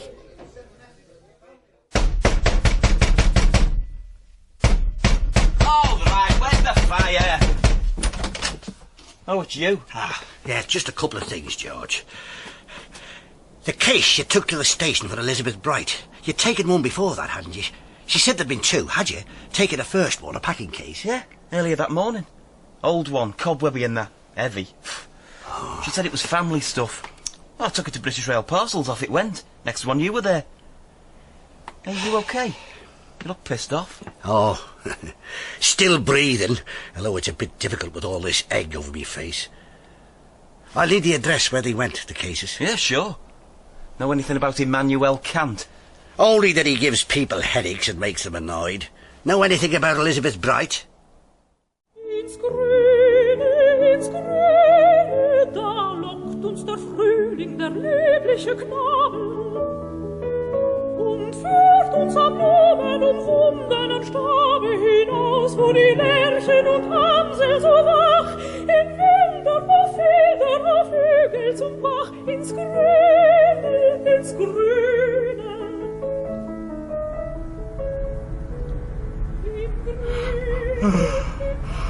It's beginning to get late.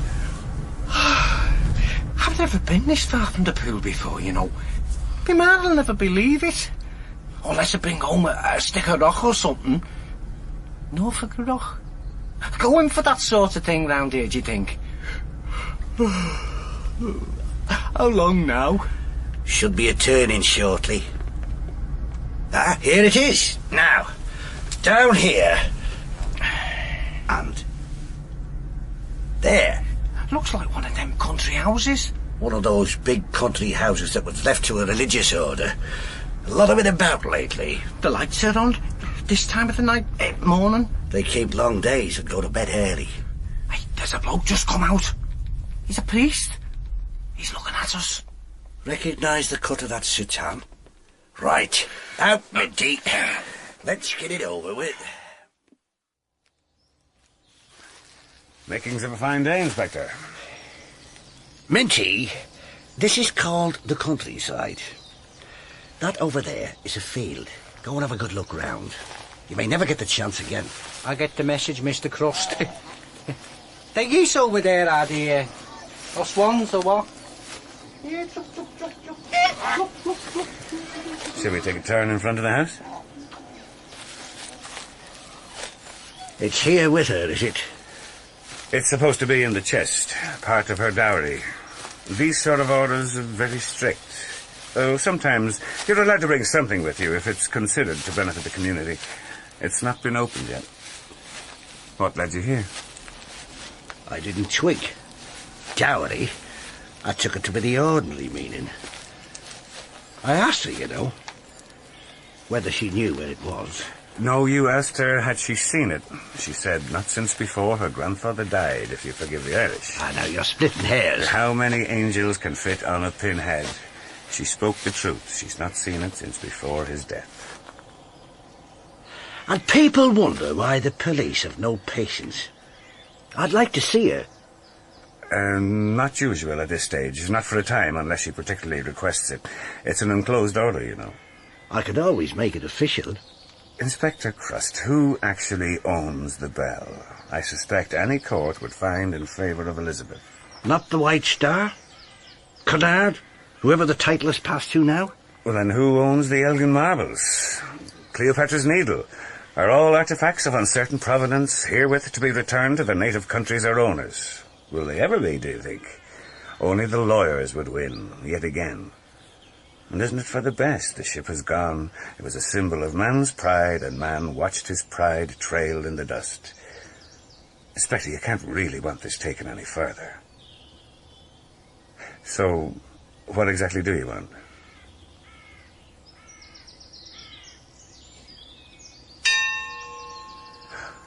Early mass, and I'm officiating. Bit tinny, isn't it?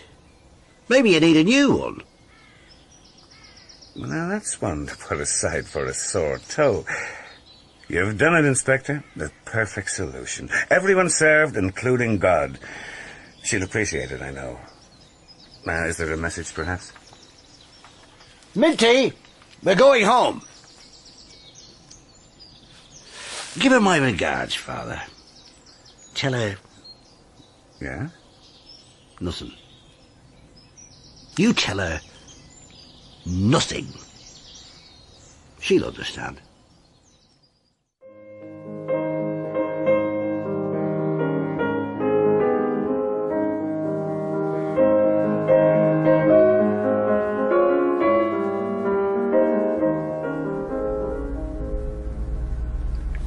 Those little chefs look all right.